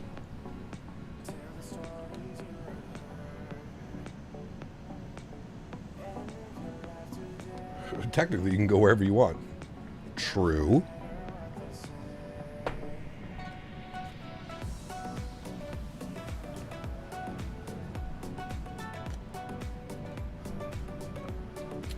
We should fly Amsterdam to Lima, Peru. Just flew Amsterdam to Quito. 11 hours, 27 minutes, and left running overnight while I slept. See, that doesn't appeal to me. Maybe I'm not there yet. Maybe eventually I'll get there. Just, to me, that just doesn't seem appealing, man. I don't know if I would sleep properly. I'd be constantly worried that something would happen with the aircraft or the simulator. And I'd wake up to the aircraft nose down in the ocean somewhere, or, you know? I wonder if he's talking about how JFK is a slideshow due to how heavy their sceneries run. So again, if you have I wouldn't say slideshow. Is it heavy on performance? Absolutely, but it's JFK. Like, I feel like that has to be expected, but yeah. Top 5 approaches in order of difficulty. Oh. I don't know, man. There's some real difficult approaches out there. The circle to land into Innsbruck. The RNAV X-ray into Salzburg. I mean, the high elevation, like Quito and some of those other places, those are difficult. And yeah. Afik, what's up, man? How do you install the FTSIM sound pack? Just drag the one file into the community folder. Read the instructions, Tyler. Read the instructions. You gotta read the instructions when you're installing sound packs. There's a couple steps that you need to do. So yes, moving the sound pack into the community folder is step 1. Then you need to open up the aircraft. You need to go into the JSON layout, and you need to delete a file into there. Like I said, if you read the instructions, a little info provided with the sound pack, it'll explain everything. I like runway 22 approach that goes somewhere over LaGuardia. I'm always so high no matter what. Pisses me off. I don't know why I can't land there. I don't know. To me, it's just like any other approach. There's no difference of approach when coming into New York. Maybe it's just you're too busy looking at outside the windows, right? At all the beautiful buildings and the visuals. I could get that. Yeah. Kai Tak. I mean, Kai Tak hasn't been around for like 12 years. The airport's not even like. I feel like we can't really say that that's one of the most difficult approaches if it's been over a decade since the approach has been available, right? Like, sure, maybe back in the day, absolutely would have been one of the more difficult ones, but yeah, I don't know. There's some weird airports out there, man, with some pretty neat approaches and stuff.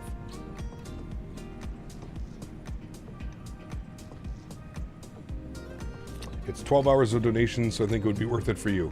What do you think I get donations every hour, Bennett? Is that how you think this works? Fuck, at that rate, I'd be a millionaire, wouldn't I be, Bennett? Yeah. It's not how it works, man. I don't think people are very likely to donate if, one, I'm not even sitting at the computer, two, I'm sleeping, the camera's off. What?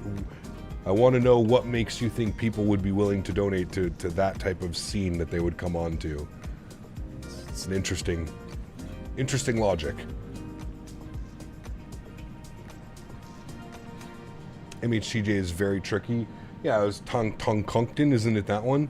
Tongkonkton, is that the one?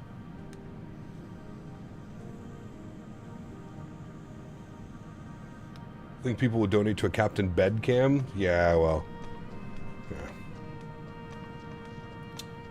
Yeah. We're getting old. It closed in 98. That's what I'm saying, man. So what's that? Kaitak closed in 98, so that's 26 years ago. Damn, dude. That's 2 decades, almost 3 decades. Cap, currently flying from Toronto to Heathrow with some crazy tailwinds. Nice. Very cool.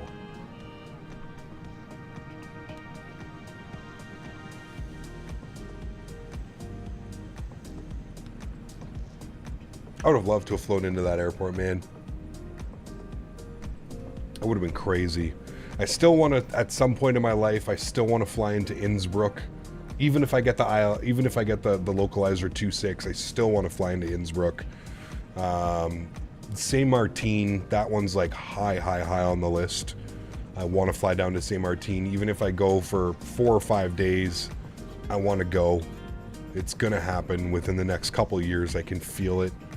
Yeah, so no sleep cam. Thinking about lunch, probably some leftovers from the 4th. Nice, enjoy. I'm going for a big barbecue tonight. I think we're doing burgers, sausages, chicken, and then a bunch of like salads. Pasta salad, Caesar salad. Caesar salad was a request. Queenstown has been on that list too. That'd be amazing. Yeah, well, getting to New Zealand is, you know, whole essence of itself, man. Because I feel like if you're going to do that flight, you're going to do that trip down to New Zealand, you got to be there for at least 10 days minimum, probably, to like take it all in. And that's difficult, man. As somebody self-employed and fiance and farm that needs, you know, it's difficult to get away for that long of a time. So I don't know. Maybe Queenstown happens when I'm retired and I don't have a farm to worry about, and, you know, maybe that's in 20, 30 years from now. Wife and I are thinking of going in September or Martinique. Nice. That'd be cool, man. Yeah. That would be awesome. I know Skyworker was there recently-ish. He went down to Saint Martin, so I just want to go and plane spot for a day or two. You know what I mean? Like, I don't even need to go for like a week or 10 days. I think like 5 days would be enough. I would want to go and like plane spot for a day or two on Mahou Beach. And then of course I would want to do the flight from Saint Martin over to St. Bart's, plane spot at St. Bart's for the afternoon, take it in, and then fly back at night. That would be like the ultimate trip for me. Would love to do something like that, man. Cap, you should fly the MD-11 into Kai Tak. 26 years ago, maybe. Hey, Captain, love the 777. Flooding your streams these days. What are the best parts of the aircraft, and what would you change? Love the streams, man. Keep it up. Pluto, it's a great airplane, man. I don't know if I would change much, to be honest with you, dude. I've been thoroughly enjoying this aircraft. I mean, maybe better default sounds would be really the only thing, and I feel like that's nitpicking at this point. But, yeah, I enjoy it, man. I enjoy almost everything about it. Air Canada does YYZ to NCM in a MAX 8. Yep. Yeah, it's not far dominant with its popularity over the last like 5 to 10 years. Yeah, WestJet does flights. Air Canada does flights. I'm surprised Porter's not flying there. I bet Porter will be next. But like Sunwing goes in. There's a bunch, man. There's a lot of options, you know. What are your thoughts on the FTSIM sound pack? Better than default. That's really all that matters, right? They really don't come in that often. Mostly Twin Otters coming from the island hops. Which one's that? Sorry, over to St. Bart's. Did you and the guys end up plane spotting in Vegas at the expo? Nope, we didn't have time, Andre. They closed it at 9 o'clock, which is like, there's no way we wanted to go down to There's no way we wanted to go sit out in the sun and do plane spotting. Not in that Vegas heat, dude. That was wild. And the sun doesn't go down till like 9:30 in Vegas, so yeah, we never made it out, man. We ended up doing some plane spotting like the last day. We went out for lunch, and there was like it was right off of the 2.6s, so they were just passing over you, probably about 500 feet, 1,000 feet. In XSM, got you, okay. Yeah, a bunch of twin otters. If you pay for me to go to New Zealand, I can report back for you. Let me know. Nice. You take my camera too? Take my phone and my camera?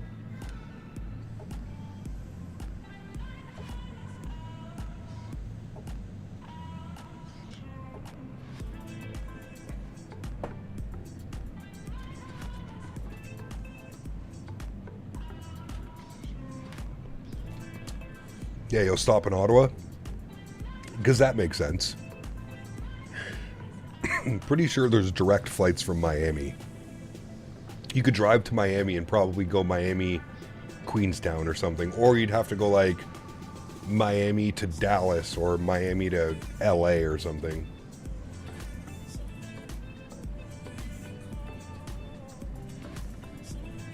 I'm thinking of the pilots use their takeoff thrust toga, which produced the buzzsaw.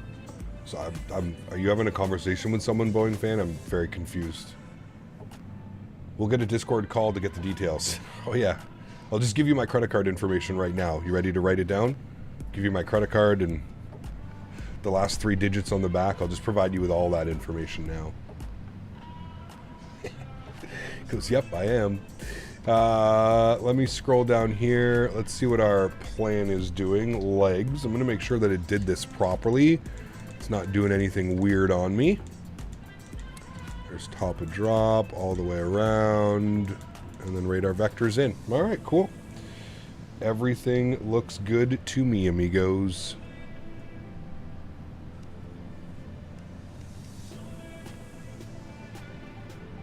Don't forget the socials. Yes, absolutely. Yeah. In Canada, it's our SIN number, not your social SIN. Well, I guess social security. What does SIN stand for? I think it might be right. I think it actually is just social. For those with GSX PAX number issues, if you have to uncheck estimate passenger numbers in the GSX game settings. Skyworker, open up GSX, go to the GSX settings, and make sure estimate passenger number in the GSX is unticked. Social insurance number, SIN. Okay, so it is. Also, the 3-digit numbers on the back of the card. Yes, correct. I believe it's the same sound pack for the Captain Sim. Correct, it is, yeah. Which is fine. They're both the same engines, right? Both GE90s. Have you tried putting the EFB on the window to the left? No. Not a fan of it being up here. Is that what you're talking about? Yeah, no. I like it down here. I have a little camera view all set up for it as well. And expiry date. And mother's maiden name and first pet while we're at it, please. Give you all that information now. I'm ready with a pen and paper. Want to drop those digits? Yeah. It's like being in Vegas all over again. Still can't believe that shit, man. It's brutal.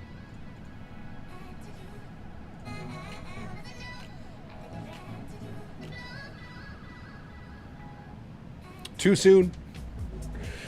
I prefer it on the window. Seems really far away down there. Could be. Yeah, I mean, in the window, you just like kind of move your camera here. You kind of gotta go like that, right? But yeah, I got you, man.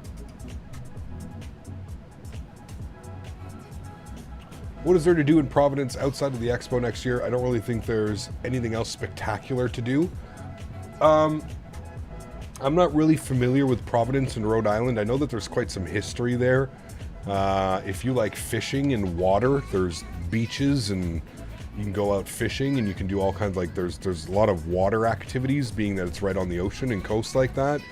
I think the main attraction, yes, legal marijuana. So you're allowed to stretch. There's legalized marijuana. That's always a great thing to do.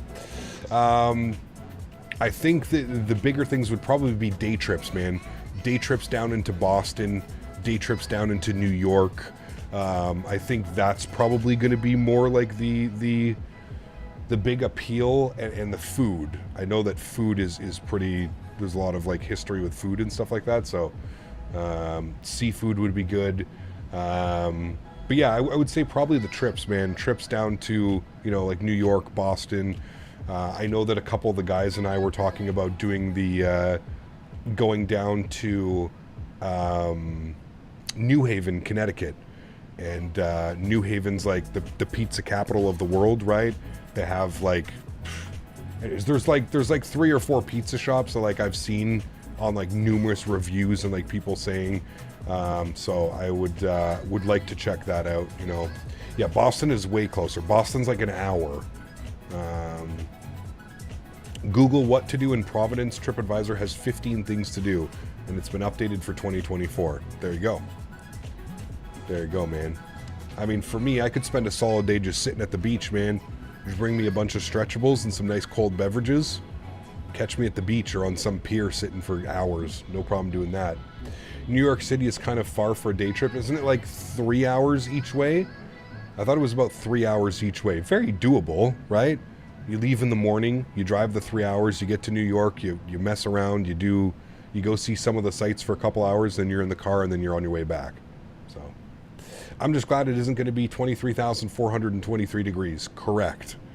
Yes. I'm very excited for like highs of 75 and 77. Very excited for that. Yep. Can most certainly agree with you there, man. The last 3 expos, if you think about it, we did Orlando, Vegas, and Houston. I mean, those have been, right? The one, I don't even really call the one in San Diego a full expo. That was perfect. 75 during the day. San Diego is perfect weather. I would love to do San Diego again, but I know that it's West Coast and very expensive in San Diego. So if it does happen in San Diego, it probably won't happen for a while, but... Sonny, what's up, man? Good to see you, dude. Fenway Park is 64 kilometers away. Could go to a game. You could, yeah. In June, yeah, they'd be in the middle of a game as well. That could definitely be a thing. Yeah, Les, you're correct. 64 kilometers. That's like 30, 40 minutes. Oh, you definitely do a day trip into Boston, for sure, Mopar. Definitely do a day trip into Boston. Look at some of the things. Go to some nice restaurant or something, you know what I mean? Go see Sam Adams. Go to the Sam Adams Brewery. Boston. Cap, where do I put the camera views of TF to MD11 because I don't see a file in the airplane folder? You should. TFDI aircraft MD11. So you're going to go sim objects, airplanes, and then you put it in whichever one you want. So if you're the freighter GE, you would open this one and it's right here, camera.cfg. So you have to like expand it just a little bit. So sim objects, airplanes, and then choose the freighter. Well, the views would work with anything, right? There's no size difference, so you could put them in, you could put the camera config in every one of these and it would be fine. Highly recommend Sam Adams Brewery tour. See, there you go. I wasn't joking. Are we going to New York to catch a Yankees game? There you go. How far is the how far is the Boston to, well, Providence to, can you take a train from Providence to New York? Does anybody know that? That'd be kind of cool, Mopar. We jump on a train, takes us into New York for the day. That could be kind of cool. Who said brewery? Beer. I'm there. CJ Dice. Steve, my man, 46 months. Appreciate you, dude. Huge no floaties to you. Thank you very much for support. Appreciate it, man. Would you rather fly an RJ900 or an E175? E175. Bigger. More room. You think they have the bullet trains? No, stop it. That'd be kind of cool. The Acela is fast too down there. There's an Acela to Boston. How long does it take? Does anybody know? Can we get time? Can we get time on these? We need time. Are you playing now or is it recorded? This is a recording. Chat, act normal.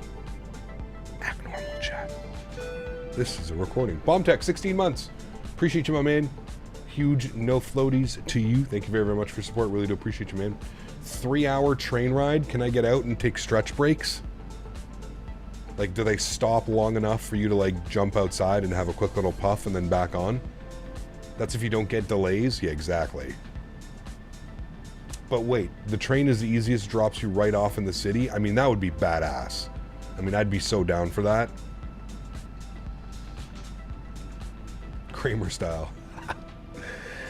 Yes, train is the easiest. Okay, that'd be kind of cool. Is the only high-speed train in North America. Really? Interesting. Huh. Hey, Cap, joined late today. What'd I miss? Not much. Nice departure. We're currently cruising over the Atlantic. And we'll be making landfall here in 20 minutes or so. And then we're going to ride all the way up the coast. And then we're going into Philly. Brotherly love. FTSIM sounds, they're good. 3 hours and 10 minutes New York City from Boston. Okay, but does it stop in Providence? Or is it, do we have to go, like, would we have to drive from Providence to Boston and then Boston, the train to New York? And then on the way back, same thing. Boston, New York back to Boston, and then Boston drive to Providence. It's only 44 minutes on a cell from Providence to Boston. I feel like Providence has a stop. Okay, so you can go from Providence to New York. See, that's perfect. That's what I wanted to hear. Okay, Mopar, book it. Book it, Mopar. We're definitely doing that. Definitely doing that. Amtrak runs from Boston through Providence to New York, all part of one line. Okay. The Amtrak, yeah, but does the Excella, or whatever the hell it's called, we want to take that one. And does it stop? It's just an hour and a half drive for me. I'm definitely going to see you there, Cap. Nice, Castevens. That'll be awesome, dude. Looking forward to it, man.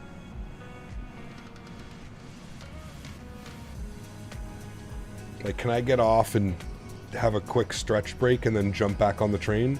Excella runs from, like, Washington all the way to Boston. Damn, that's pretty cool. I didn't know that.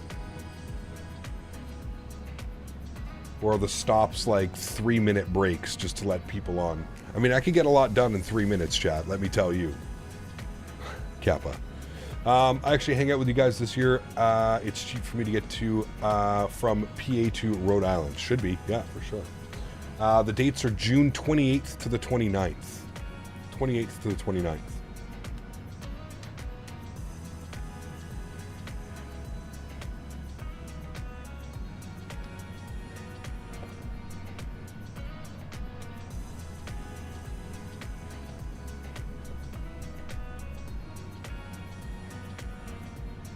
Amtrak Excella Express at top speed.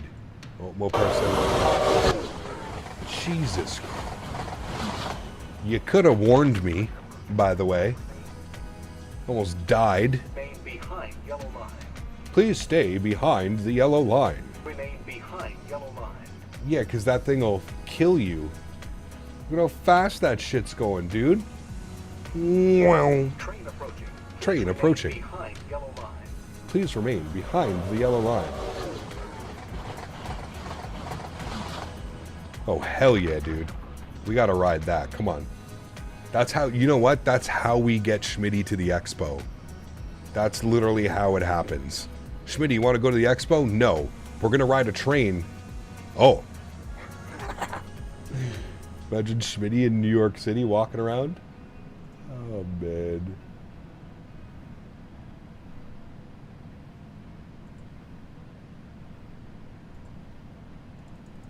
There will be a really fast train. I wonder how comfortable it is.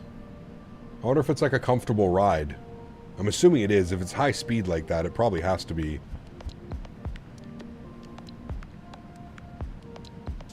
I bet they got nice big comfy seats in there too. Little sit back action, hang out for 3 hours. Been to both a bunch of times, so decision to make. Ah, there you go, Strody. Looks like New York City trip from Providence is around 80 USD for business and 220 one-way for first class, no coach. 80 USD business, 220 one-way for first class. I mean, I'm probably fine on coach. 80 bucks each way. I feel like that's probably worth it. You don't have to drive. You can just sit back, relax. Like somebody said, it literally drops you off like downtown New York. I think Smitty said he's taking a train from Chicago to Providence. Mopar. 2 trains. If I come over for it, I'll probably have to do... if I come over for it, I'll probably have to do New York City or Boston. Yeah. I feel like... Yeah. Might have to do both. Shit. This 4-day trip is turning in... Where's Les? Les, how long can we go to the expo for? And are we still flying your airplane? That's another question. Les was originally saying that he wanted to take his airplane and fly it. It's like a 2-hour flight, 2.5-hour flight from Ottawa, where we live. Les, are you here or are you renovating the bathroom?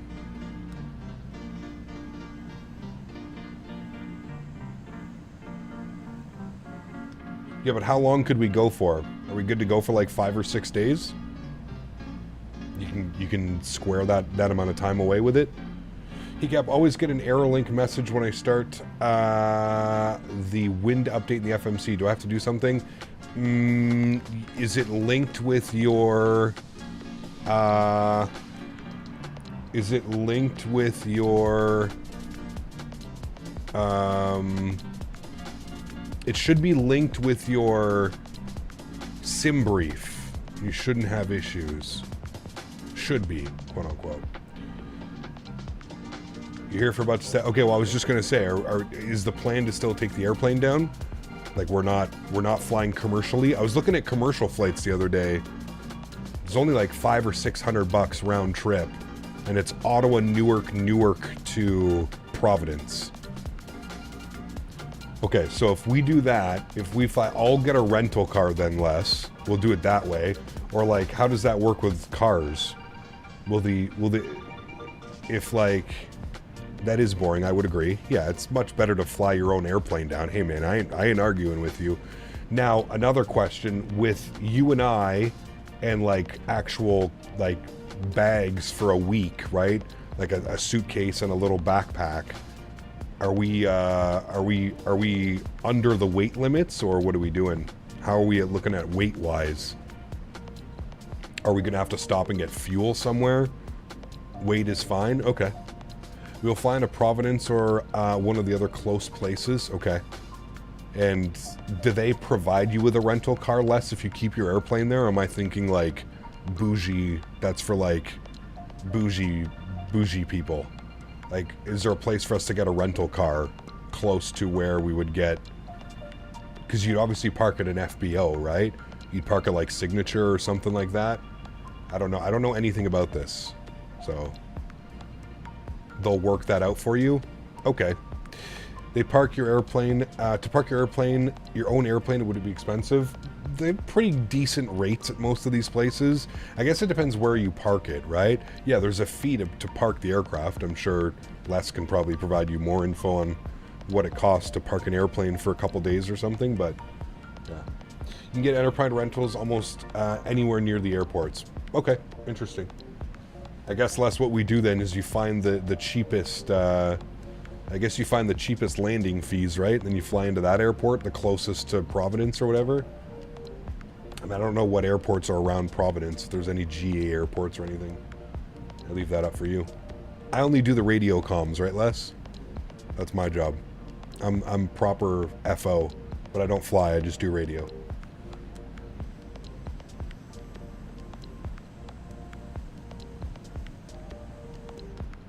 There's a direct into Boston from Ottawa, and then it's like an hour drive to Providence. True. Could do that. I could fly Porter. Yeah. Evan said they're going to be negotiating with different FBOs later this year to see what they can get. Damn, so they even negotiate for... Okay, that's pretty cool. That's pretty cool, Les. Yeah, that'll be awesome, man. That will be awesome. Cap, do some good videos of that, please. For the YouTube, it would be bang. Yeah, I'd get Les to hook up the GoPros. We'd do a whole video on that. For sure. Yeah. Wednesday till Tuesday? Yeah, or even Wednesday till Monday, Les, but we'll leave like, you know, Monday afternoon or something like that. I don't know. It's up to you. It's really up to you, man. I'll make it work whatever way. I feel that might be a little bit too much time, but I don't know. I just it's not Vegas, so I feel like we might be a little bit Kind of like, well, what do we do now? You know? But that might be a good thing, but...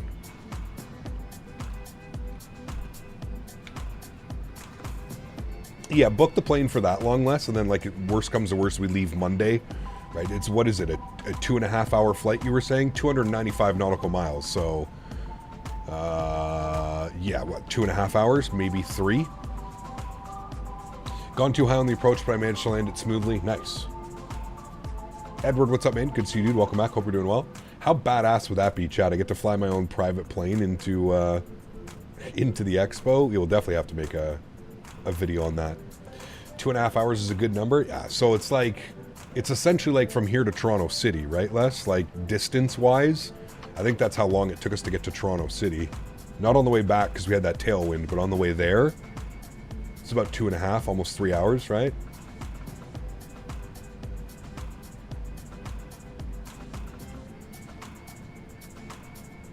Honestly, I need to learn the MD-80 once again.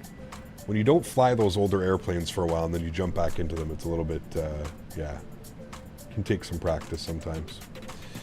Maybe you know why plane wouldn't descend even with VNAV on? I don't know. Imagine if Max flies his longitude. No, he said he's going to drive. He said it was like a couple-hour drive for him or something. 2.5 or 3 hour drive from Westchester or wherever he is. Had a nice hot dog and some sour gummy worms. Time to regret this choice later on. Jesus. That is an odd combination. I will agree with you on that one. I see coast, friends. I see coastline, and as soon as we get to coastline, I see clouds. I'll fly in a day early and record you getting off the plane. Nice. Back to Tango, flight plans for 125 knots, so 2 hours is 250 nautical miles with no wind. And we would most likely, on the way down, it would probably just be a quartering crosswind, right? Definitely wouldn't be a headwind. I don't think we would have headwind components on either flight. Maybe slightly more headwind on the way back because of that northern, we'd be flying like wind that way, we're flying that way. But yeah. So yeah, about 2 hours and 15 minutes, 2 hours and 20 minutes. I mean, that's nothing. That's beauty. What would our cruise be, Les? Like 9,000 feet? Would we push it to 11? I guess it depends on the weather as well, right? We got to plan around the weather. Obviously, you can fly regardless, IFR, but if the weather's no bueno, got to be careful. Let's get a plane spotting, landing of cap. I mean, we'll try and get somebody to... Like I said, Les has the GoPros and the GoPro mounts and stuff like that, so we can definitely get some recordings of the flight in. That could be kind of cool. We can only be at 11K for 30 minutes, so we need oxygen. Okay, so we're at 9K then. 8 or 9K. Will you accept landing rates? I mean, this is Les's plane, dude. How many times have we gone flying, Les? A handful of times now we've gone flying, and he's absolutely greased it every single time. So, I trust Les. Very much so. No hard landings here. The landing he had into... Where the hell did we go last time? We went up to that lunch place just north of Toronto. That was probably one of the greasiest landings I think I've ever witnessed in real life. It was just... Aurelia, yeah, that one. You even said it too. As soon as you landed, you're like, oh shit, yeah, that one was real nice. Everything came together beautifully for that landing. Morning Cap, how's it going? Expo planning? Yeah, we're just kind of talking about the expo and things to do, and I think we're definitely all sold on taking that train down into New York City for the day. I think that'd be badass, man. You leave in the morning from Providence, you're on the train for 3 hours hanging out, you get into New York City, you hang out in New York City for, you know, the afternoon, 4 or 5 hours, take it all in, go to all the sites, do all the things, and then you head back to the train station, you take the train back, and it takes you right from Providence, like, fuck, it's probably a step from, did they say, the only other question I have, did they say where the expo is being held? Is it just the Rhode Island Convention Center? Amtrak train? Yeah, Mopar's here, yeah, he's all about it. KSVZ north of Providence has 5,000 foot runways. Okay. It's at the Providence Convention Center. Okay.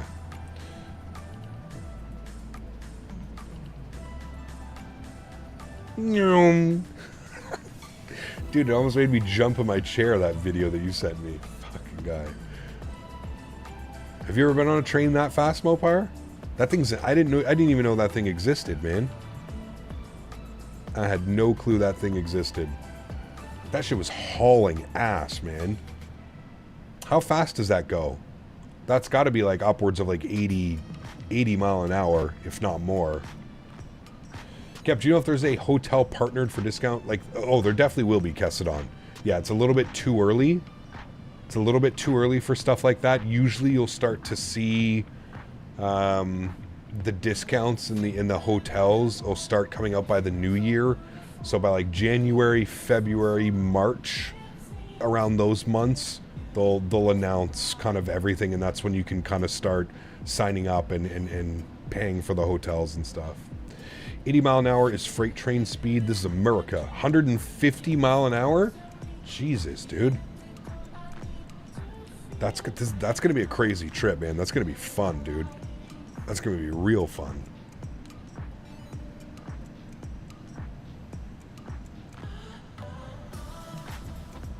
Yeah, how many stops does it make between like Providence and New York? That would be another thing, right?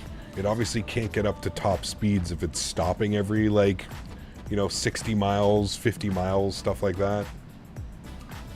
But I'd be curious. Now I want to know more about that. I'm going to look into that. The Excella. Excella? Is that what it's called? Yeah. You've been on the Eurostar? Nice. From Convention Center to the train station is supposedly a 9-minute walk. Hey, man. Doesn't get any better than that. Because I'm assuming the hotels, right, Beaver? Like, the hotels are going to be somewhere around there as well, right? They have to be. So, more like Acela? Acela? Acela. Okay, got to step out for a few minutes and get back for landing. Sounds good, Les. Correct top speed, I think, is just for 10-15 minutes. Got you. Okay. You've been on it once and it was amazing? Yeah, I'm excited. That's going to be kind of cool, man. An experience I don't have experience with trains. I just have my friends that are very in love with trains. And this is for sure how we get Smitty to an expo. You tell Smitty we're going to ride on that from Providence to New York. He'll probably get upset that we have to go to New York, but he'll probably love the fact that we get to ride on a train.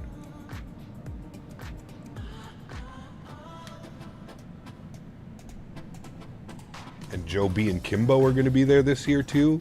I don't know if Joe B's here. That'll be good. Get to meet them finally. Man, it's going to be a good one. Providence is going to be a good one, man. I really think so. I think it's going to be a lot of fun. Lots of stops, 150 only in certain places. Does anybody know how long the stops are, Craig? Like, is it long enough for you to get off the airplane, go like this?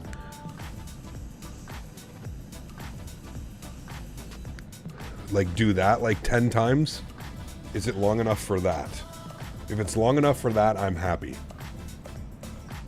I'm happy, boy. 2-minute stops? No, stop it. 2-minute stops. DC Center, 3372. 3372. 10 times. 8-minute stops? That's enough time to party. 8-minute stops? No problem. 3372 for us. Quick stops just long enough for people to get off and on. I don't like that. Cap, having issues with GSX recognizing the parking brake release in the 777. Any help? Our GSX and the aircraft both updated. Kevin, what's up, man? Good to see you, dude.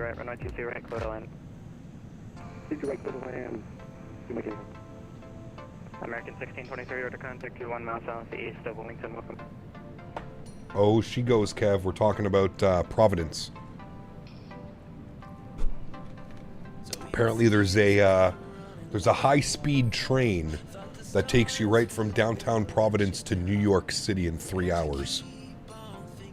So we're talking about that. Amtrak just said 8:55 to 8:57 stop in Stamford, but maybe it depends on which Acela you go on. There's a shit ton. Okay, interesting.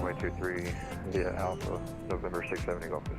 TF Green International is the airport in Rhode Island. ICAO KPVD, correct. American 531 near you up. Hey, firm, just about to call American 531 flight level 370. American 531 Washington Center, ident. We ident for him, chat. Button. Triple 1501 Washington Center. Oh, the Acela East Coast Amtrak, yes. The high speed. Whee! Triple 1501 Washington Center, radar contact, position as reported, welcome. Have you been watching the Copa America? American No. 531, you're radar contact to 7 miles southeast of Wilmington. That checks, thanks, American 531.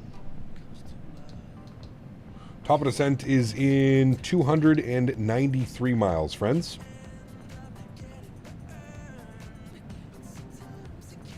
Can you see a quick exterior view? Washington Center, You sure American can. 1422, flight level 370. You sure can. Let's leave it actually out here for a while as we approach the coastline. There are express and local services. Okay, we probably want the well, I don't know. We want the express, right? Whatever gets us from Providence to New York the quickest. 13 miles from Idols. I'm going to watch some videos on that after. I want to see what that looks like. People are saying like the seats are better, bigger than like airplanes and stuff, which I'm assuming they are. Most trains usually are.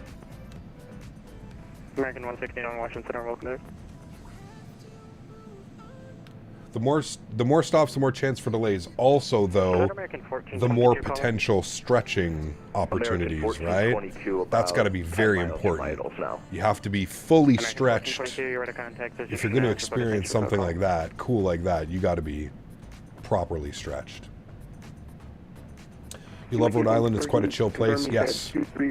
Hey, man, like I said, as long as the expo keeps hosting it at places where marijuana is legal and they don't have to feel like a criminal, I'm sorry, gets the thumbs up for me, man. I don't care where the hell we go. Just stay away from Texas. God damn it, dude.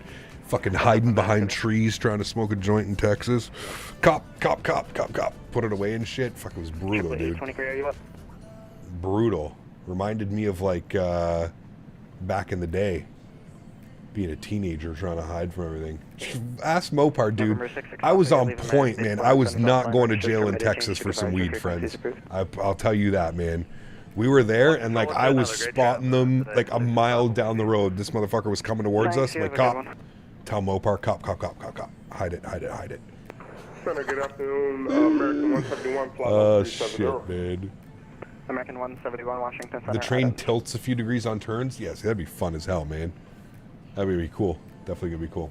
Yeah, or Florida. Well, Florida's on their way to legalizing it, man.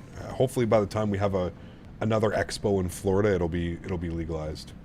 Spotted that cop from 150 yards away, and all you can see were the rear quarter panel. Damn right, dude. Damn right, I did. 0.86, American 171. American 171, maintain. Siggy, what's up, man? Good to see you, dude. Welcome back. Hope you're doing well. 80 for spacing, American 171. Says that it's 4.7 kilometers to the state capital, the airport that is. Nice. Very close then. Like right there. I'm sorry, Delta 381, same mark number. Well, definitely. Is there any scenery for Providence? We'll have to do some, next time when like the A320 or the 73 or something, we'll do some Providence ops or something. See what we're getting into. You're going to do like Vegas and stay at whatever hotel the expo sets up at the best deal with? Most likely, Matthew. Yeah, we were looking at getting an Airbnb, but they're insanely expensive, man. So yeah, most likely. They're probably going to choose between 2 or 3 hotels to stay at. And yeah, Cap banned from Texas after this stream. Man, sketchy, dude. You gonna go to Vegas? Sorry, I got that one. Changing to schedule 3 in September. What's that, sir? I don't know what that is, Greg. There's Fly Too High, KPVD. Okay, interesting. I'll have to take a look. 70 Golf Whiskey, wind 230 at 9er, fly runway heading, runway 23, clear for takeoff. Fly runway heading, clear. There is, but someone else is working on a better one. Got you. Vertical. Sorry. Tickle in my throat there. I don't know what happened. You gotta hit up all-you-can-eat lobster place. 31, Washington, Dangerous. That would be dangerous. Currently Mach 0.840 for American 531. Roger, American 531, maintain Mach 84 for spacing. We'll maintain 0.84 for spacing, American 531. All right.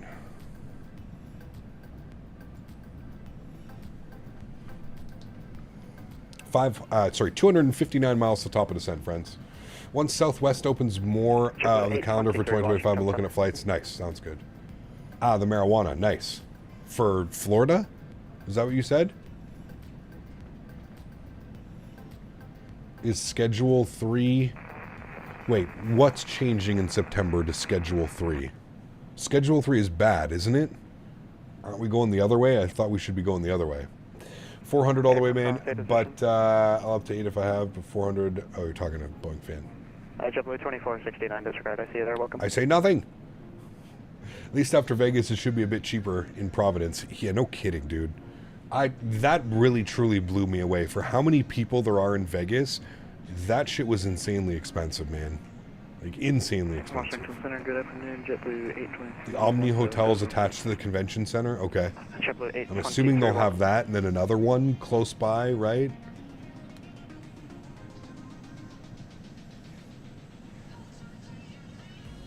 November 670. Nice Boeing. Yes, it is. The altitude leaving. Leaving 800 for 4000, November 670 Golf Whiskey. November 670 Golf Whiskey, roger, calling, maintain flight level 270, clear direct Tango Romeo, Sierra Kilo. Climb flight level 270, clear direct to Tango Romeo, Sierra Kilo, November 670 Golf Whiskey.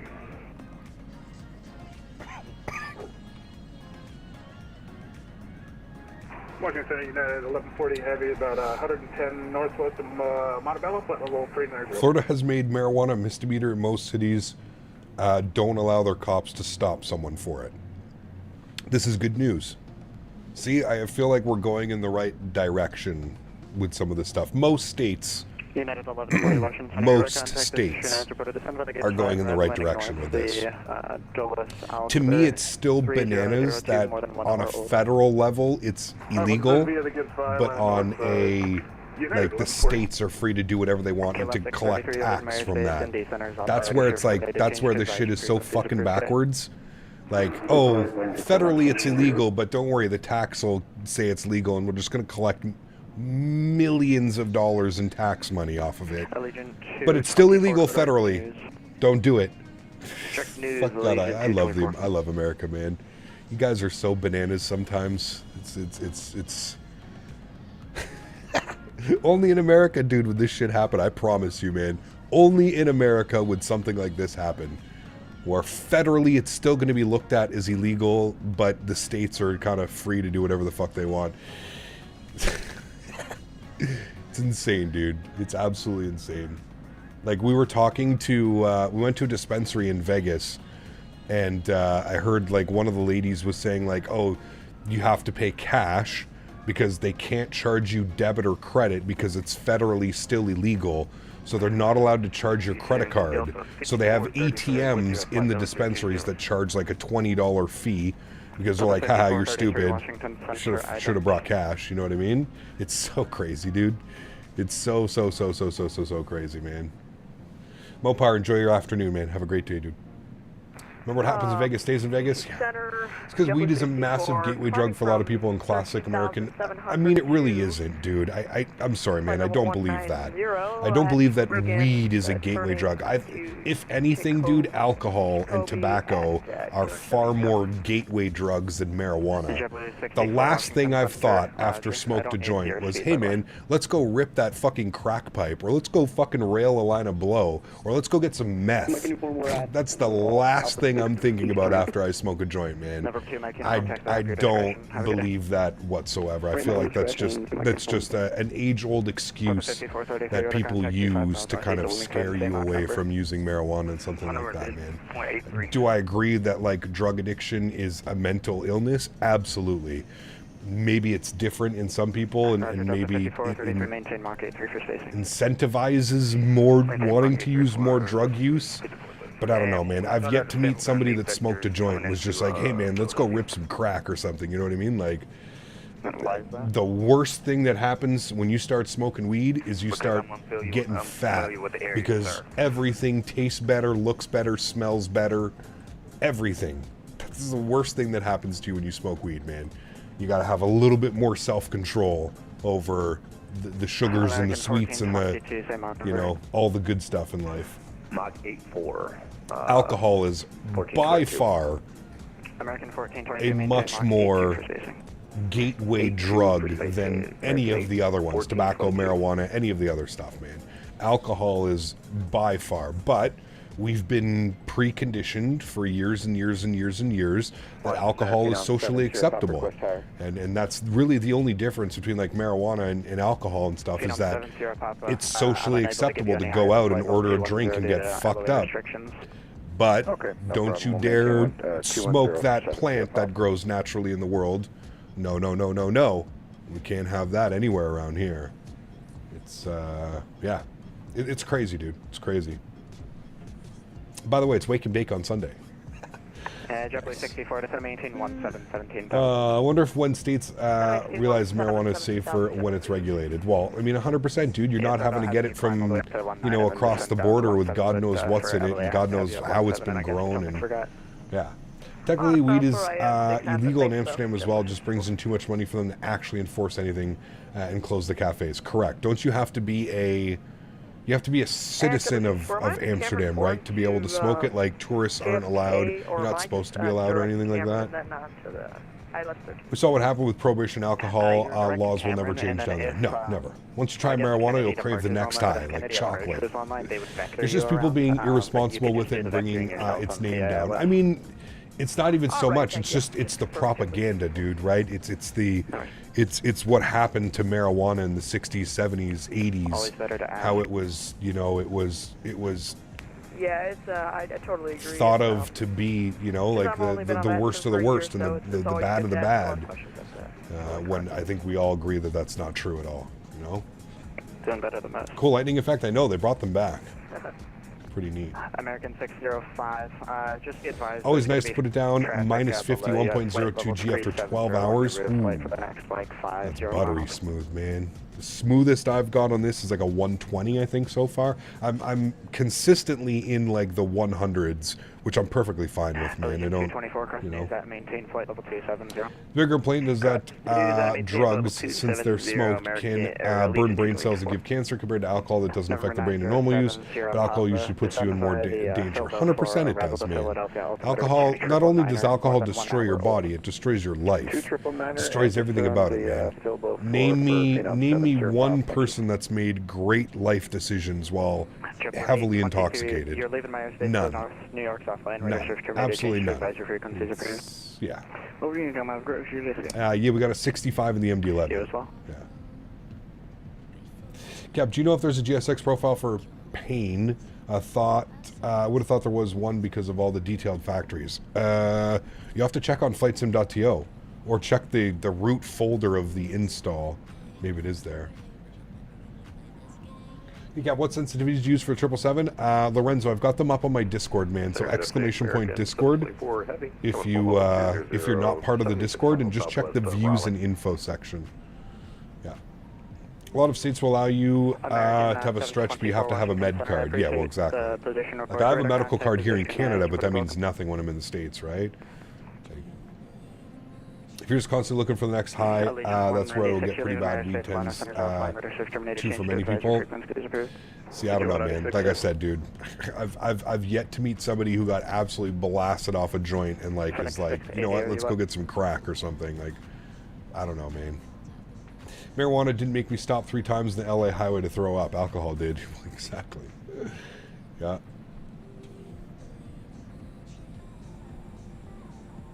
Stopped drinking 40 years ago. Damn, Rick, congratulations, man. That's awesome.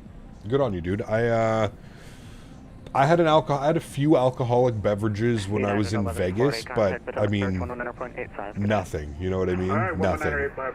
Ken and Jen. I had to do a shot with Ken and Jen. And I think I had like a handful of rum and cokes. 13 descent by the prayer to arrival to Philadelphia. 29er more than 1 hour old. I think I had a margarita or two. That was pretty much it, though. Never got drunk, never even really got a buzz, to be honest. Villa 576, cross Heckham and maintain 9,000 Philadelphia, altimeter 2 Davis, do you know what the worst part about the $15 rum and cokes? They were using no-name brand soda. I still can't get over that. I still can't get over in 2024 somewhere that's charging $13. It was literally $13 or $12 plus tax. Is using no-name brand soda. I think that was like when I saw that the first night when they like were pouring our drinks. First off, I didn't even realize. I asked for a rum and coke. The guy got a rum and coke. I grabbed it. I had like half of a sip, and I knew immediately that this was not any like, this wasn't Pepsi, this wasn't Coca-Cola, what the hell was this? You know what I mean? And then I started like looking around, and it was coming from a fountain, but it just had like no branding on it. You know what I mean? And then anyways, it wasn't till later on that I got another one, and I asked the bartender, I'm like, what do you guys use for soda? And he's just like, did one of those faces. And I just like laughed, and I was like, so $13 for a no-name brand. Fuck, dude, nasty, man. Fucking nasty, dude. They were not good. It wasn't an enjoyable rum and coke. That's for damn sure. No, the rum was decent. They had, what did they have? They had Bacardi, which is gross. They had Bacardi rum, and then they had a dark rum. I can't remember. Dan might remember what it was. We had a couple of them. I can't remember what the dark rum was, but the dark rum was okay. It was decent. But again, the best part of having a rum and coke is like that kind of that sweetness, and then the sweetness of the coke spiced with like, with the rum, it usually makes like that, I don't know. For those of you that drink rum and coke, you'll know exactly what I'm talking about. You know instantly if a rum and coke is made with something other than Coca-Cola or Pepsi. Like, you know immediately, because it doesn't have that like nice spiced kind of flavor that it does. No, definitely wasn't Kraken, that's for sure. No, it was, I can't remember, man. That was gross, dude. It was gross. Gross. The beer was fine. I remember, what did we have? I ordered a couple. They were like kind of ciders, but not really. They were like mango something things, and they were pretty good. My man CST gifting 5 members to the channel.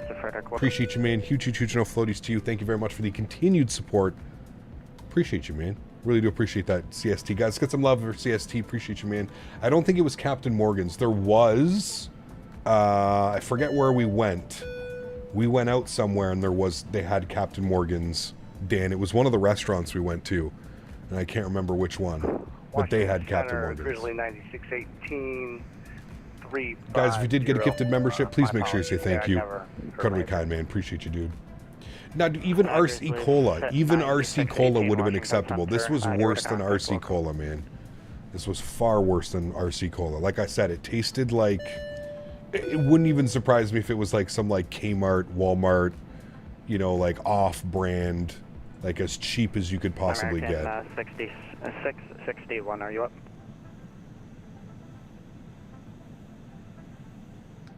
Dude, RC Cola isn't that bad, I promise you.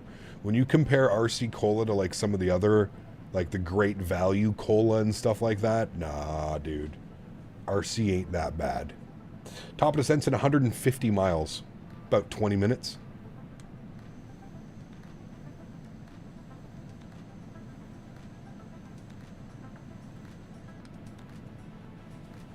Cap, you need to try Polish hop cola. Hello, Interesting. American 661 checking in, flight level 370.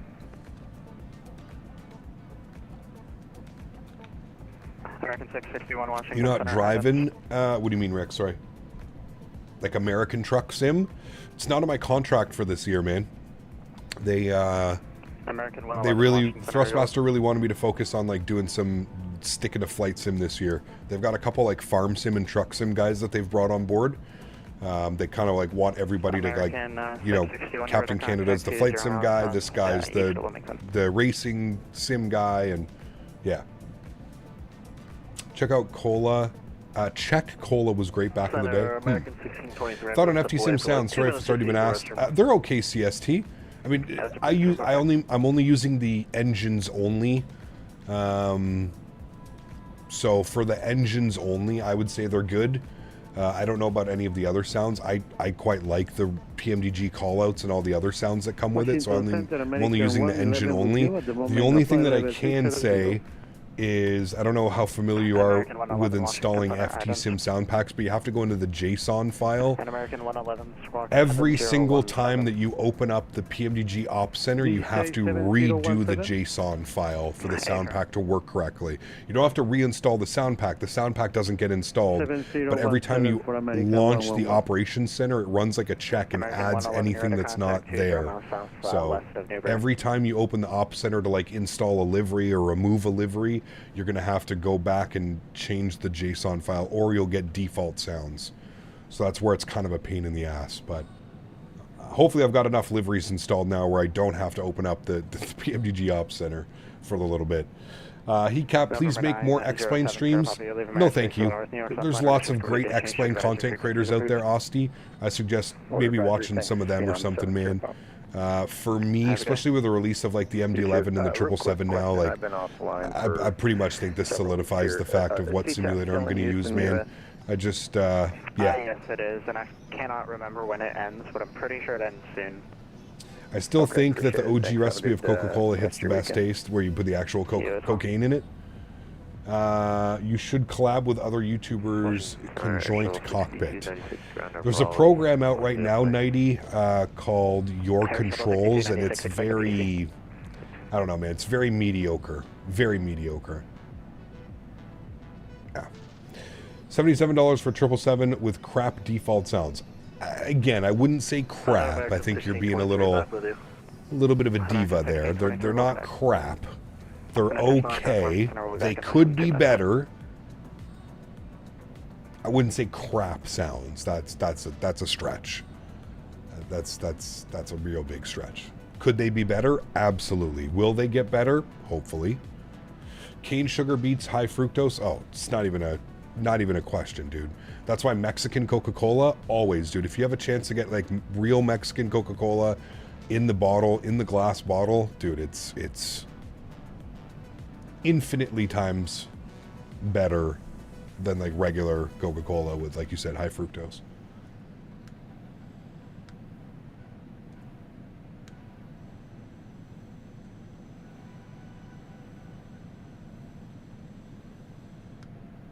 Mexican Coca-Cola slaps, dude. Mexican soda in general. Guaritos, come on.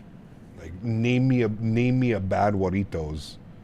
Those things are so good, man. Every time I go to a Mexican restaurant or something, Pepsi over Coke? Now I know you're just crazy.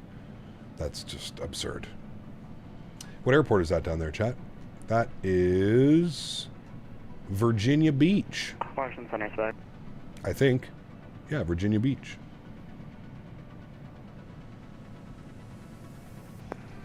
Orange Guaritos is the best. The Mandarin, it's pretty damn good.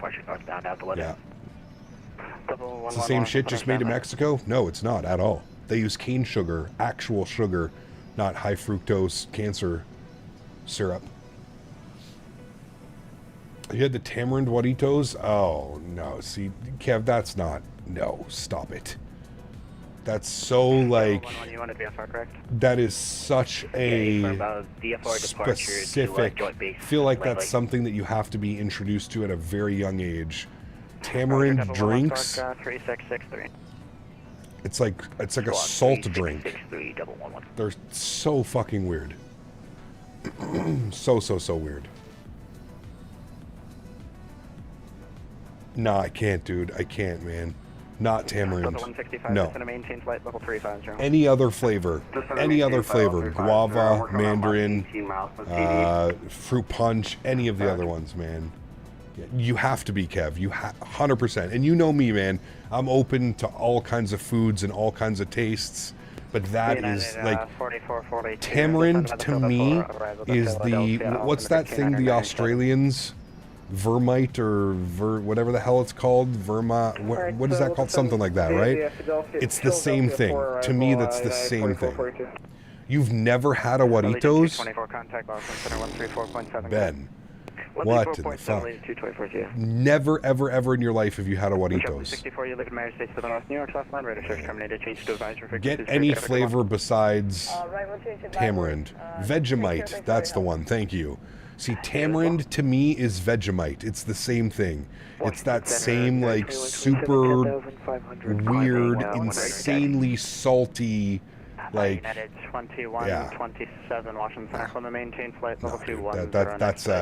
That's a very unique taste and yeah. No. Marmite, Vegemite, yeah, okay, so there is Marmite, right?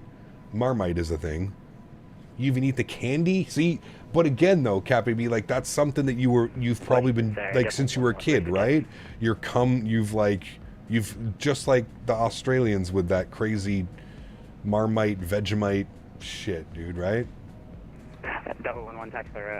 Tamarind is great. See, here's what's crazy. I love like on my like when I get samosas and stuff like that, they usually have like a tamarind sauce. Yes, all about that, 100%. A little bit of spice in there too, a little bit of like a little bit of red pepper and stuff like that. Oh man, 100%. I'm down for that all day long. But like in a drink or a candy, no. No way. How much longer is left in this flight? We'll be down on the ground in probably like 30, 35 minutes. Not very much longer. We're getting close now. We're starting our descent in 84 miles. 84 miles. Washington Greener 6605 heavy with you, flight level 390, 22 miles from Spark. Way young and with some spice on it. We call it pulpa. It's like a big, it's like a bag of tamarind that you squeeze out. Dude, that's gnarly, man. Gnarly. About eating MREs? I mean, if you feel like if you have to eat them, you got to eat them, but wouldn't be my number one choice. Bet you'll take tamarind over some of your Bean Boozled favorites. Oh, 100%. All day long, no problem. Yeah. How are the FT sounds? Sorry, you've heard it many times today. They're good, Scott. I'm only using it for the engine sounds. So there's two ways to install it. You can install it and you can basically completely like remove all the PMDG sounds and replace it with FTSIM sounds. I kept most of the default PMDG sounds and I'm just using it for the engine sounds.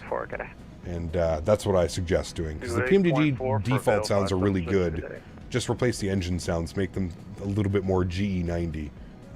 They said at Walmart 3 minutes from the new house. Looks like I'll be stopping by tonight on the way home from work. Dude, Yeti, like I said, man, get the mandarin, guava, fruit punch. They have so many cool flavors, man. Oh, buddy, you're in for a treat. And make sure that that thing is cold. Don't drink it warm. You got to put that in the freezer when you get home for like 30, 45 minutes, then the fridge for a little bit. Buddy, you're in for a... Yeah, expect a tag on Discord when you have that later, thanking me for introducing you to Juaritos. Man, that stuff's special, dude. That is I don't drink soda. You guys see me. I drink water 99% of the time. But sometimes, every now and then, I crave like a soda or something like that. And usually it's when I go get like a couple tacos or like a burrito bowl or something at the Mexican shop, and they always have it stocked up, dude. They have every flavor possible. So good, man. So good. And yeah, Walmart up here sells them as well. Yeah. How do points work? For right now, Rhino, you're just collecting them, man. Who can collect the most, really, at this point? Until, like, Streamlabs lets me do something cool with them other than, like, gambling or... Like, I want to be able to bet, and I think there's a way. I have to look into it more. I think there's going to be a way soon that we should be able to let you guys bet. Like, will I land 200 feet per minute over or under? And then you bet them. How do you collect them? By watching the stream. That's the easiest way. You get 5 points. I think it's 5 points for every 2 minutes watched. Something like that. Or 2 points for every 1 minute watched or something. I can't remember. Something like that. I've seen it in stores and gas stations all the time. Never thought to give my attention. I'm sure the gas stations will be cold. Yes, correct. Correct. Delta 165, contact Philadelphia, approach 128.4, get it.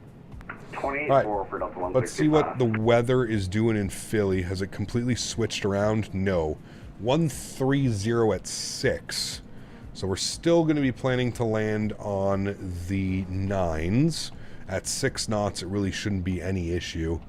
Few at 6,000, scattered at 21, scattered at 26. So really not too much there either. 299.7 on the altimeter. It looks like we've got an ATIS up here. ATIS information Gulf. Arrivals expect the ILS Zulu 9 right approach or visual approach runway 35. We're going to take the ILS 9 right, obviously. And then for parking down in Philly, we got to go up here to the heavy gates. These are the only heavy gates available. Alpha 19, 17, 16, and 15. So we're going to go up here somewhere. So that should be good. We'll vacate off of 9 right. Probably Sierra 5 is what we'll aim for. He'll probably give us Sierra November Kilo, and then we'll go Kilo into the ramp, something like that. That's the plan, I guess. We'll figure it out from there. We are 47 miles from top of descent. Mark, my man, thank you, dude. Appreciate you. On me. Nice. Huge no floaties to you, my man. Appreciate it, dude. Thank you. Incredibly kind, man. Mandarin, very fan of orange Mandarin flavors. I mean, that's the best flavor. That's like what everybody, but if you're not a fan of like orange or Mandarin flavors, like I said, dude, there's 30 other flavors. I don't know how many they'll have, but try the fruit punch, try the guava, the pink one, the guava, incredible. What else is there? They have a green one, lime. Lime is incredible as well. Get that one. What else do they have? I'm trying to remember. It's been so long since I've seen them. And though any of those ones, Good day, United 2074. you'll be very happy. 9 right minimums. Going to kind of get some things planned out so we can just chill for the descent. 221. 221. Also checklist. Did I do my checklist after takeoff? Yes. And then it's going to be descent. 221 on that. On the Barrow, 221.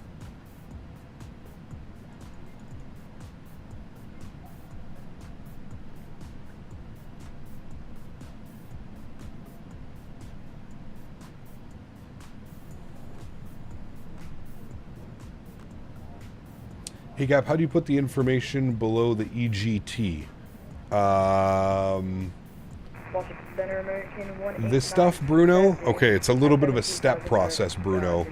So what you have to do is you have to make sure that this screen is blank, all right? So if you have like your checklist open or whatever, just hit checklist again, make that screen go blank.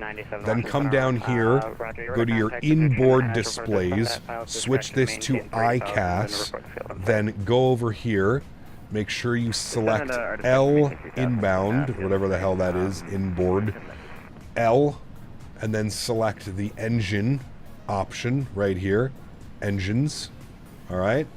And then switch this back to MFD, and then switch this back to lower center, and then you can go back to using your stuff here. Hopefully that helps.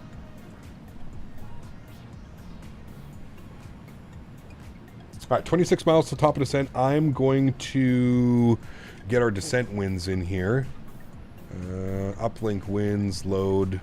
So that may change our descent profile just a tad. So we'll get those in there. Okay.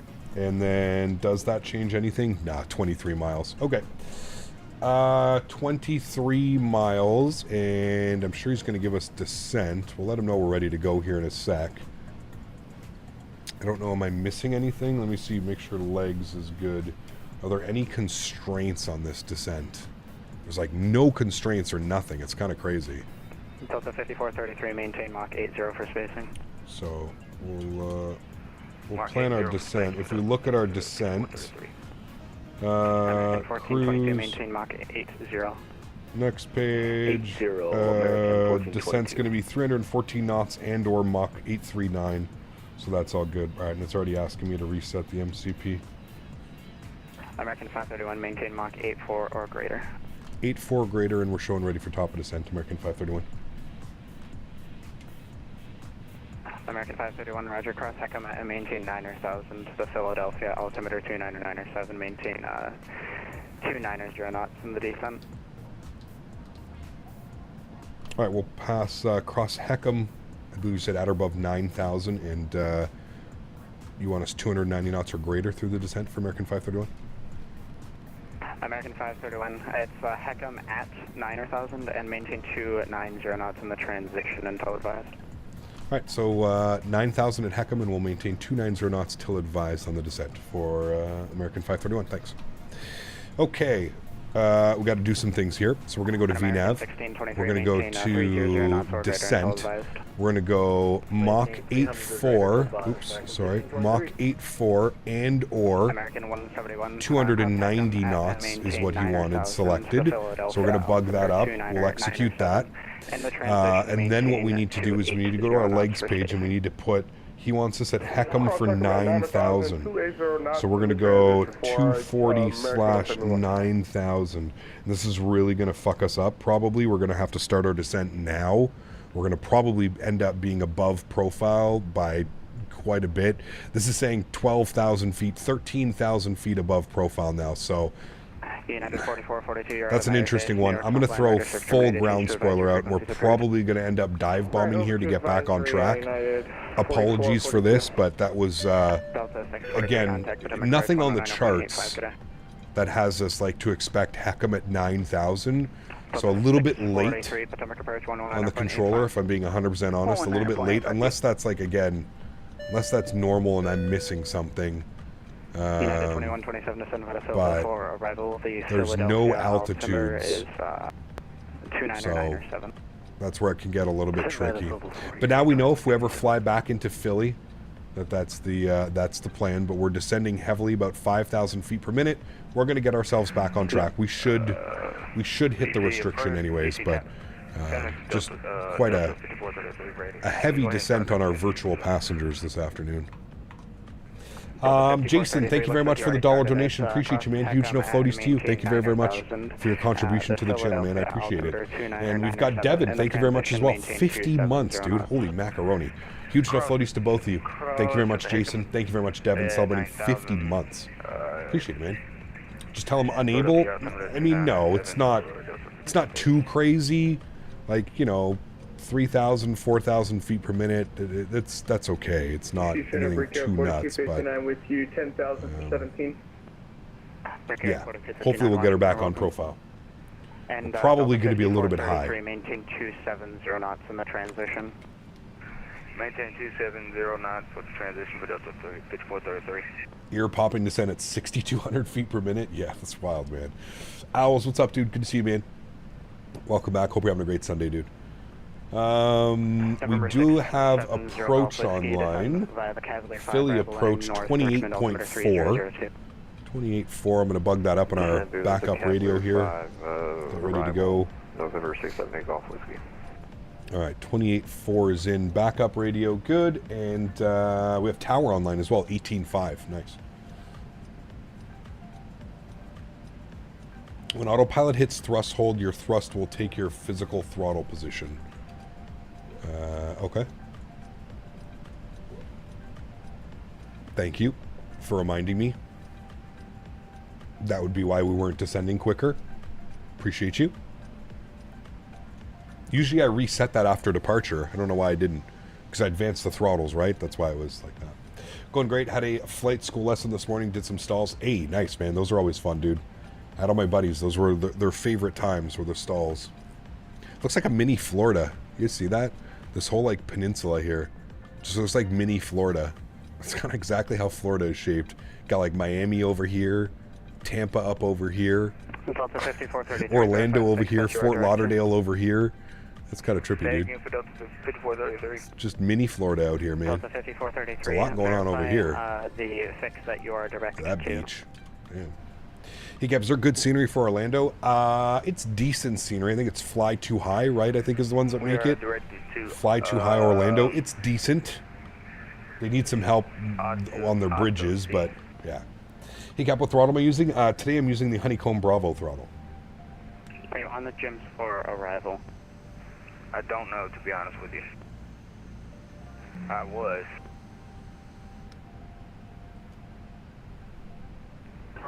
Sorry, I haven't donated in a while. Only make $500 a month, but due to but I do have a photography company now. Hey, man. No worries about that, Jason. No worries, man. Thank you for the support, dude. I appreciate Sure, it. that's approved. Alright, we're headed direct to Heckman for Delta 6433. American 1623, contact Philadelphia. All right, we're doing well. We're 7,000 feet above profile, but we're descending. It looks like we may actually reach 9,000 at Heckham. I'm going to pause the music now. I know it's just been playing very lightly in the background. I'm going to pause the music. We're going to turn some of the sim sounds up. And let's get focused in here on our approach. We're coming up almost through transition altitude. The altimeter was 2997 in 2997 in Philadelphia. So we'll bug up 2997. Again, we are using the MK Studios Philadelphia. If you're interested in any of the scenery that you see me using, exclamation point scenery in chat, you can check the link in the description down below. United 106, should leave American New York South Line. Recap for the 4090 RTX, which processor is best, Ryzen or Intel? I don't know, man. I'd be going either a 1490. Reduce speed to 250 knots, contact Philadelphia, approach 128.4 and advise them of the speed. All right, reducing speed 250 knots and over to Philly, approach 28.4. We'll let them know the speed. Thanks for ATC. American 531. You have a good day. All right, 250 on the speed, 28.4 on the approach. We'll contact him. We'll let him know our speed. We'll also let him know that we have ATIS information, Bravo, which we just grabbed. I think it was Bravo, right, chat? Bravo, ATIS. This is Gulf. When was this updated? 17:54 Zulu. What time is it right now? That was about an hour ago. Okay, we'll let him know we got Gulf. Philly approach, good afternoon, American 531. We got ATIS Gulf. 250 on the speed. We're trying to get Heckham at 9.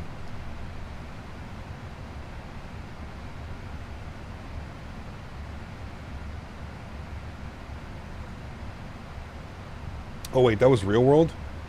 Oops, sorry, VATSIM, Bravo. Shit, I thought I had this over on VATSIM. My bad, thanks guys. It's okay, it doesn't sound like the controller's there anyways. 28.4. 28.4. Definitely connected. Also, how much was your setup for flight simulators? 165 heavy is, because you have the actual simulator where you actually sit in it, correct? No, I don't, Jason. This is just hooked up to my desk, man. I don't have a full simulator. You've probably seen me use a full simulator, but no. Avella 576 heavy.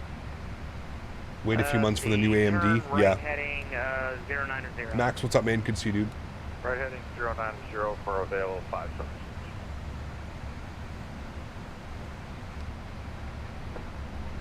For the approach, good afternoon, American 531, ATIS Bravo, 250 on the speed, expecting 9,000 at Heckham. American 531 heavy Philly approach, although the altimeter is 2997. It's for the ILS runway 27 right approach. 2997, we'll expect ILS 9 right approach, American 531. I definitely meant to say 9 right. We do 27 so often here.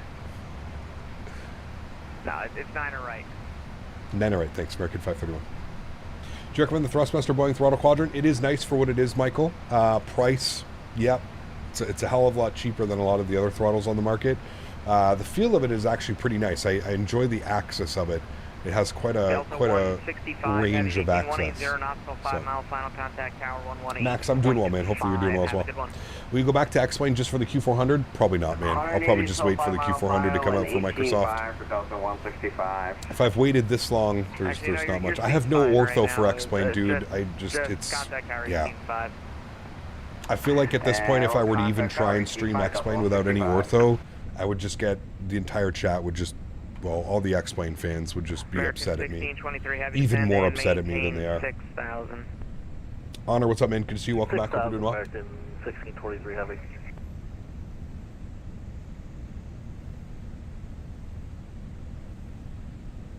The 200 ER, LR, and Freighter are all coming soon, Bennett. Yes. So I'm hoping I can find a good gaming PC that will play Microsoft Flight Simulator 2020 without hesitation. Yeah, I mean, you're probably looking at spending, you know, in the US, probably around $2,000 US dollars would probably be somewhere around there. I would say that should build you a computer that won't have issues with the simulator. All right, we are kind of on track, but we're here now. Heading 230, intercept the localizer. We'll see what he gives us for altitude moving forward. We are descending 9,000. Thank you. Velo 576 is Man, I never hear a Velo on frequency. It's cool to hear their call sign. Maintain 2,000 till established on the localizer. Kind of curious why people still fly X-Plane for the add-ons. The add-ons are really good for X-Plane, right? And I think that's the major contributing factor. I think that's why a lot of people are still using X-Plane. They've spent a ton of money and effort and time, and yeah, there's a lot of reasons behind it, man. Recall. Checked. Good. Notes done. Auto brake. We're going to go position number 3. We'll go 3 for auto brake. Landing VREF data. We'll select that now. 138. And minimums are set. We already set those earlier. 221. So that maintains 6,000 American 531. All right, 6,000. We'll go vertical speed, and we'll go at about, I don't know, 1,500 feet per minute, 1,600 feet per minute. We'll go 1,500. Nice and easy. And approach briefing complete. You know what we're doing. We're expecting 9 right. Everything's good there. Approach checklist. Altimeters are done as well. Good. Landing checklist. Speed brake is armed. Landing gear down and flaps 30 is the final checklist. Good. X-Plane is better than Microsoft if you close your eyes. I don't want to start that actually made me laugh. I don't want to start any wars, man. People get very upset talking about what simulator they prefer, so I usually tend to try and avoid it. Just because I don't care what simulator you use. Use whatever simulator you like. That's my stance on it. I honestly don't care. Whatever you want to use, man. I'm happy. I'm just happy that you like simulation airplanes as much as I do, man. That's really at the end of the day. 531, maintain 250 knots until advised. You say 230 knots till advised, American 231? American 531, maintain 230 knots till advised. There's another one, 530. All right, 230 knots till advised, American 531. All right, 230 till advised. Speed's coming back a little bit. Burning the ground spoilers out. What does Microsoft and X-Plane? I'm Android, Roblox, and a 380. What do you mean? Exactly. That's all that matters, man. Roblox flight sim for the win, dude. That's where the real OG fans come to play. Real fans. Shallow auto descent here, 1,200 feet per minute. Could even go 1,000 feet per minute. Those should have been on. And these will come on as well. And we'll just make sure that the cabin is secure. They already set it down here. We did get the cabin call earlier. Runway 19 Bill 576. Spoilers are in and armed. 1623 heavy turn right Good. heading 360. Descend to Why not apply for Air Canada? I have 0 real-world flight hours, man. My thousands of hours in the flight sim world mean absolutely nothing when it comes to real world, dude. Yeah.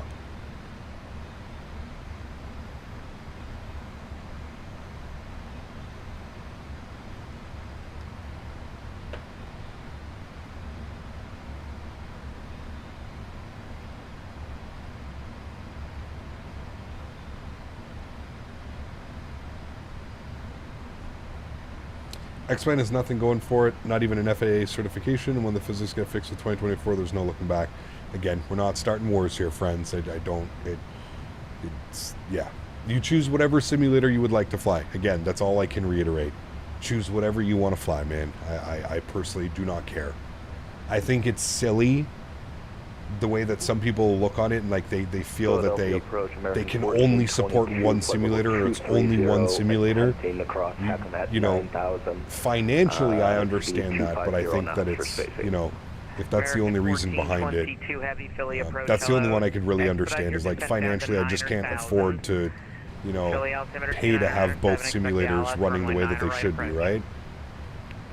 Again, everybody uses it for a different reason. It's like me telling you that you have to buy a Honda or you're an idiot. Or you have to buy a Toyota car or a truck or you're stupid. It's absolutely ridiculous. Speed 210, American 531 Heavy. American 1623. It's absolutely ridiculous to think that somebody has the same reasons of using a simulator than you know? Everybody has different reasons. Everybody has different reasons. My reason to use X-Ray is that it was the first sim after flight gear I saw the night landing. Like a feeling with the aircraft touchdown. I like to be sure. Yeah, man. There's nothing wrong with that, you know. 4,000. Yeah. Except we're Sunday aired. Say on, how are you, man? Good to see you, dude. Turn right, heading 350. Descend and maintain 4,000. Right, heading 350. Descend and maintain 4,000. American 531. American 1623. Descend and maintain 2,000. All right, 350 on the altitude. Or sorry, 350 on the heading. 4,000 on the altitude. Will descend 1,200. Speed at 210 as well. I'm going to keep flaps 1 out. I may extend flaps 5 here. Actually, we're fine. We're fine. Don't need to add extra stress to the aircraft. Please do Indian ops with the 777. I'm sure we will get to them. Yes. Yeah, an American 171 Heavy, just for your reference, even if the controller before it gave you a speed, once you hit 10,000, once you're below 10,000, you need to reduce to 250 knots at the most. Got you. American 1623. Stand up. It seems like some short little vectors in here, chat. Nice vectors, though. American 1623 is 4 miles from Keeley. Turn we're going to be on right, a pretty short final turning 3,000 or above. I guess not, actually. What's Keeley? Keeley at... no, we're fine. Well, Keeley at 1,800. You might have to get us lower. The 1623 Heavy, actually, looks like you're going to be a little high. There's a field on your rollout. The field's going to be at 1 o'clock, approximately 6 miles. Report in sight. How do I turn off pilot response? It's so annoying. I can't have a simple long-haul flight. Go to the FMC. Go to the menu tab. Go to PMDG setup. Go to aircraft. Go to equipment. Go to page 10. Page 11. American 531 Heavy, turn right, heading 360, descend, maintain 2,000. Right turn 360, descend and maintain 2,000, American 531. Well, 576, thanks. You went in the range. All right, 1,000 feet per minute, Have a great one. 360 on the heading. Thank you, too. Good job. Yeah, anyways, down here, page 11, and it's right here. Crew alertness monitor. Crew alertness monitor, turn it to no. Heavy, maintain at maintain 210 knots or less. 210 or less, we're slowing now to 190 for American 531. Flaps 5 degrees. Roger, no problem.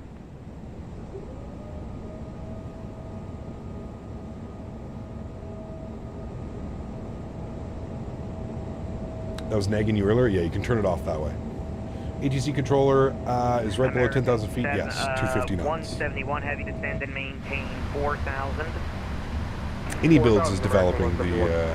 531 Heavy, descend and maintain 2,000. We got 2,000 American 531 Heavy. And American 531 Heavy, turn right, heading 060, intercept the runway 9 right localizer. Right turn 060, join the 9 right localizer, American 531. American 531 is 5 miles from Keeley, maintain American 1623, contact tower. You just realized there was a guy still not on tower. Alright, we're waiting for 2,500 feet and then we'll go gear down, flaps 15. Runway 2, 9 right, clear to land. American 531 Heavy, sorry about that. Sorry about that. 2 miles from Keeley, maintain 2,000 till established, cleared ILS 9 right. Maintain 2,000 till established, cleared ILS 9 right, American 531. Alright, gear down. 171 Heavy, turn right at 360, then maintain 3,000. Flaps 10 degrees, sorry, flaps 15 degrees, there's 2,500, perfect. We're going to arm localizer. Good.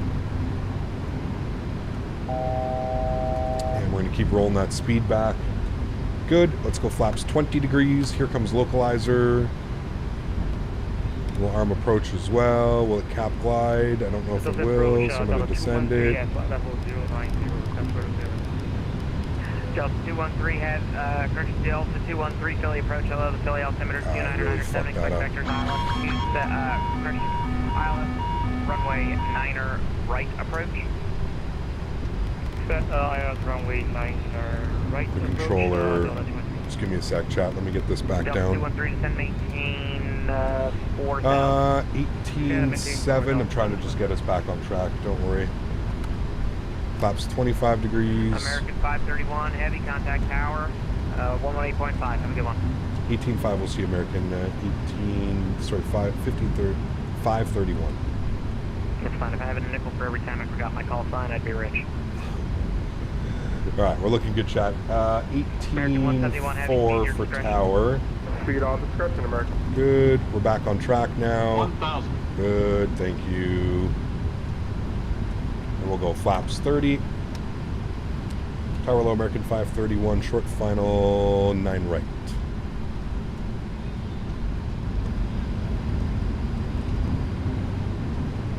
$18.5. Fuck. Turn right heading 090. Oh my god, what a fucking clusterfuck, chat. Recording. 500. American 531 good. Philly tower. Yeah, sorry, we're just checking in now. 531, short final 9 right. American 531 Philadelphia tower 1406 runway 9 right. 400. 10 right, clear to land, American 531. 300. 100.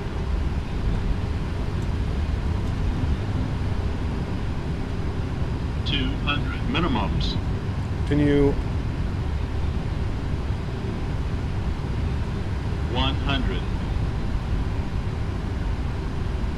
50. 40. 30. 20. Philadelphia tower 10. 5433 would do up 9,000.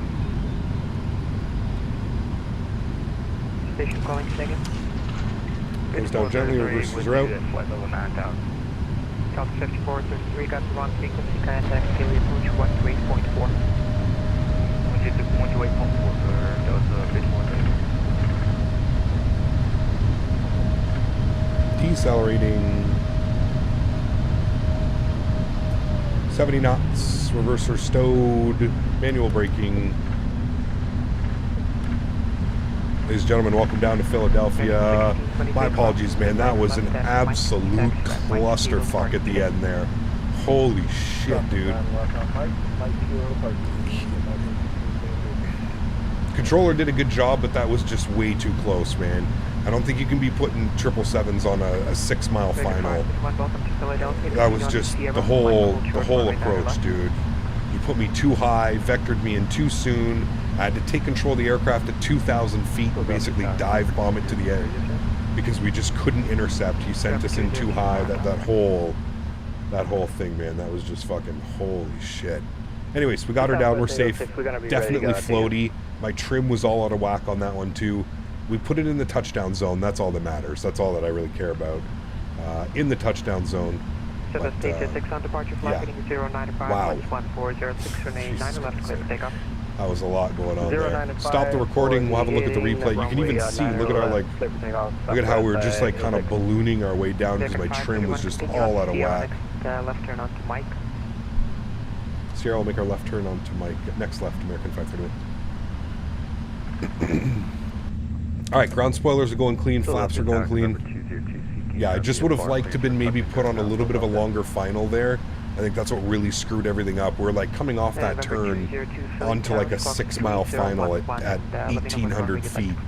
That's difficult to do on a 777, right? They need a little bit more time to maneuver. In an A320 or a 737, no problem, you know? That's really a no problem of a landing, but a little bit difficult for these bigger 777s, you know? So much momentum, had to slow the aircraft down so fast while also losing a ton of altitude. So in the touchdown zone, like I said, that's all that matters, friends. is all that matters. Let's stop our flight time here today. 2 hours and 12 minutes. Not bad at all. And remember, we have to add 8 minutes onto our block time, and that will give us the actual time. So we didn't have the clocks out. Puller Spikes, my man, 20 bones. Huge no floaties to you, dude. Thank you very, very much for support. I appreciate you, man. That was incredibly kind. Thank you, thank you, thank you. And for 806, we just have to cancel that landing clearance at the moment. Cap that was See, butter. Hey, thanks, man. Puller Spikes, appreciate you, my amigo. Thank you, thank you, thank you, man. 806 Return flight? Nah, just the one today, man. I've got to head out to a family barbecue here in about an hour. I got to leave. So I got to shower and take Daisy out for a walk. Daisy can't come. My mom's dog just had surgery on her leg again. American 531, cross runway 9 left on November. Continue taxi by November, kilo to parking. Good day. Alright, we'll cross runway 09 left on November kilo into the ramp. Thanks for ATC, American 531. Okay. Lights. Good. APU, start. Good. Good land, not right, American 171. And he wants us left onto kilo. Good, and then I'm going to take stand Alpha 17 if available. Alpha 17. The winds prefer 17, so if you'd like Alpha that, 17 isn't available, so what about Alpha 16? We'll take yes. 17. We're going to take Alpha 16 available. No. We'll take the tailwind. And American Number Airlines. 20235 works for me as well. So Hold on, Captain. Manual control was amazing and smooth landing. It wasn't too bad. It wasn't too bad. Like I said, I did a little bit of a struggle just because my trims were so out of whack. But other than that, it wasn't too bad. Did my best to kind of maintain glide slope. We didn't get too many glide slope warnings yelling at us and stuff, so it wasn't the worst, that's for sure. It wasn't the worst. 095 on a 80, runway 9 left, service takeoff, Southwest 806. Hold on, Gap. Got that one. Yeah, Jason, no worries, man.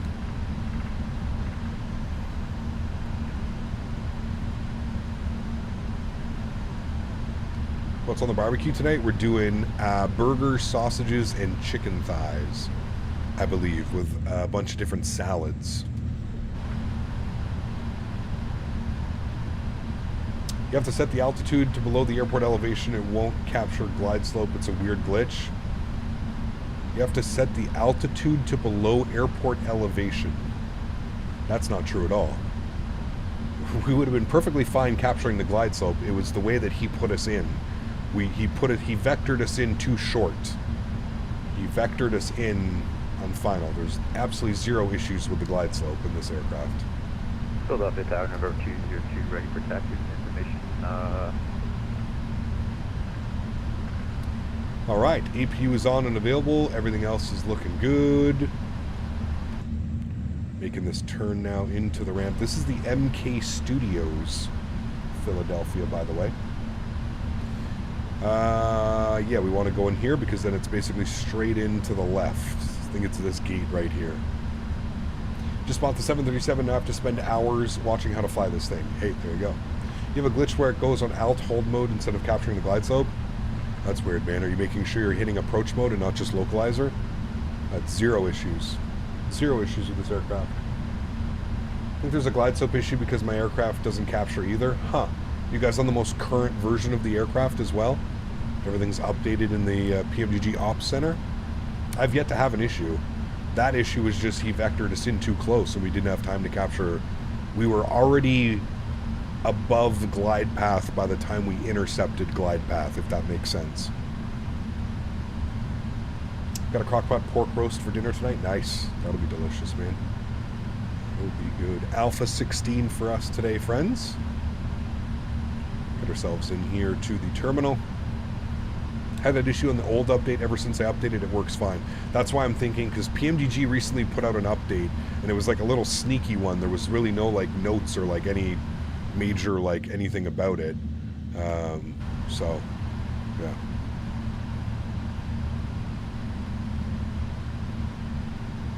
All right, 777 coming in. That jet bridge is awfully close to the airplane.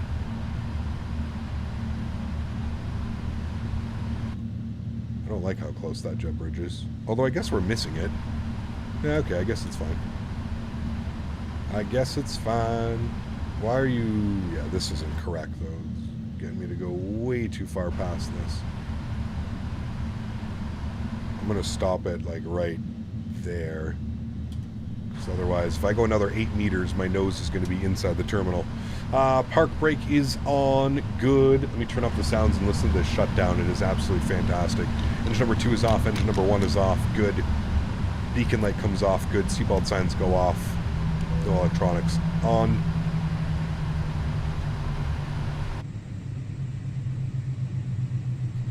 So good. GSX request deboarding.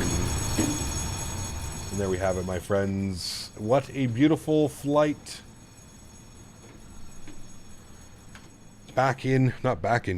Into Philadelphia. That was a blast. I hope you guys enjoyed that one as much as I did. That was fantastico. We're going to check out the replay. I don't have a lot of time to kind of just hang out, unfortunately. Now I got to get ready, got to shower and get ready to go. So let's go ahead and go to GSX and let me restart the Kutal script. Good. Let me come down here. Let me go to the tablet, go to PMDG setup. PMDG setup, panel state load, and we're going to put this back onto final, and we'll select that. We'll give that a second to run through all the systems, turn the engines back on, and then we shall watch our replay, shall we? We shall see the replay. I'm going to make sure that that's done, and then that's done. It should stop. Give it a second. Good. Let me go ahead and make sure that all of our lights are turned on here as well, like they were for landing. Good. Cool. Amazing. See you next stream. Going to go to the airport and get some pattern work in. Have a good one. Take care, Blue Crown. Enjoy your day, dude. We are flying tomorrow, and we're actually doing a really cool flight tomorrow. A real-world China Airlines 777-300 from Washington Dulles to Los Angeles. Super cool. Real-world. I've been following 777s all around Flight Radar, and this is one that I saw a while ago, and I was like, that's one that we have to do. That's like a super cool flight. So we're going to be doing that flight tomorrow, so hopefully all of you guys can join and tune in. Flaps should be all the way down 30 degrees, which they are. Beautiful. Let's go to our replay tool. Let's hit replay. It's going to be a short replay because, yeah, I just realized everything wasn't on yet. So we'll have a look-see. Let's watch this outside. We'll see just how nice and floaty it was. And I'm going to take this time now to thank my mods, my donators, and my sponsors. Without you guys here, none of this would be possible. Seriously, thank you all so much for the continued support of the channel. Appreciate you guys big time, man. You guys are what makes this happen, and you guys are what makes this whole thing go around. So really, truly want to say thank you to you guys, and I really do appreciate y'all, man. To everybody else that cannot donate with a monetary value, but donates with your time, your effort, being here and stream, I want to thank you guys just as much, man. Everybody that flies with me on FTSIM and just comes to hang out in the streams and share their love and their passion for aviation, I want to thank you guys as well, man. I truly appreciate every single one of you. Little bit floaty there for sure, but again, well within the touchdown zone, so it's not like it's anything that you need to worry about. Was it floaty? Yep, absolutely. Were we going for that butter?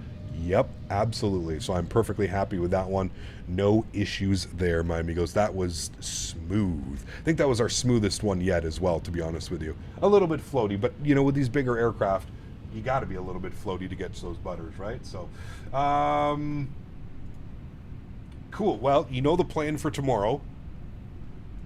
I think it's China Eastern. I think the airline that we're flying, China Eastern from Dulles to Los Angeles. That one is going to be a fun flight. You're not going to want to miss that one. Any type of long haul big flight into LA is going to be a great one. Flight time is just over 4 hours. I think it was like 4 hours and 23 minutes or something like that. So should be a good one. We'll definitely be battling some headwinds tomorrow, but it'll kind of round out the week. A really fun week flying the MD-11 and 777 around. So having a ton of fun flying this aircraft as well as the MD-11. Hope you guys have been enjoying this one as well. That was just a beautiful landing. I will set up some more replays. Guys, have yourselves a wonderful Sunday. And for the rest of you, have a great start to the week tomorrow on Monday. And hopefully, many of you guys will be able to join tomorrow for, again, our flight from Washington Dulles to Los Angeles. Should be a great one. First time flying the 777 into Los Angeles as well. So that'll be a great one to see. Guys, enjoy the replays. Have a great Sunday. Enjoy the start to the week. And I will see you all tomorrow. Happy landings. See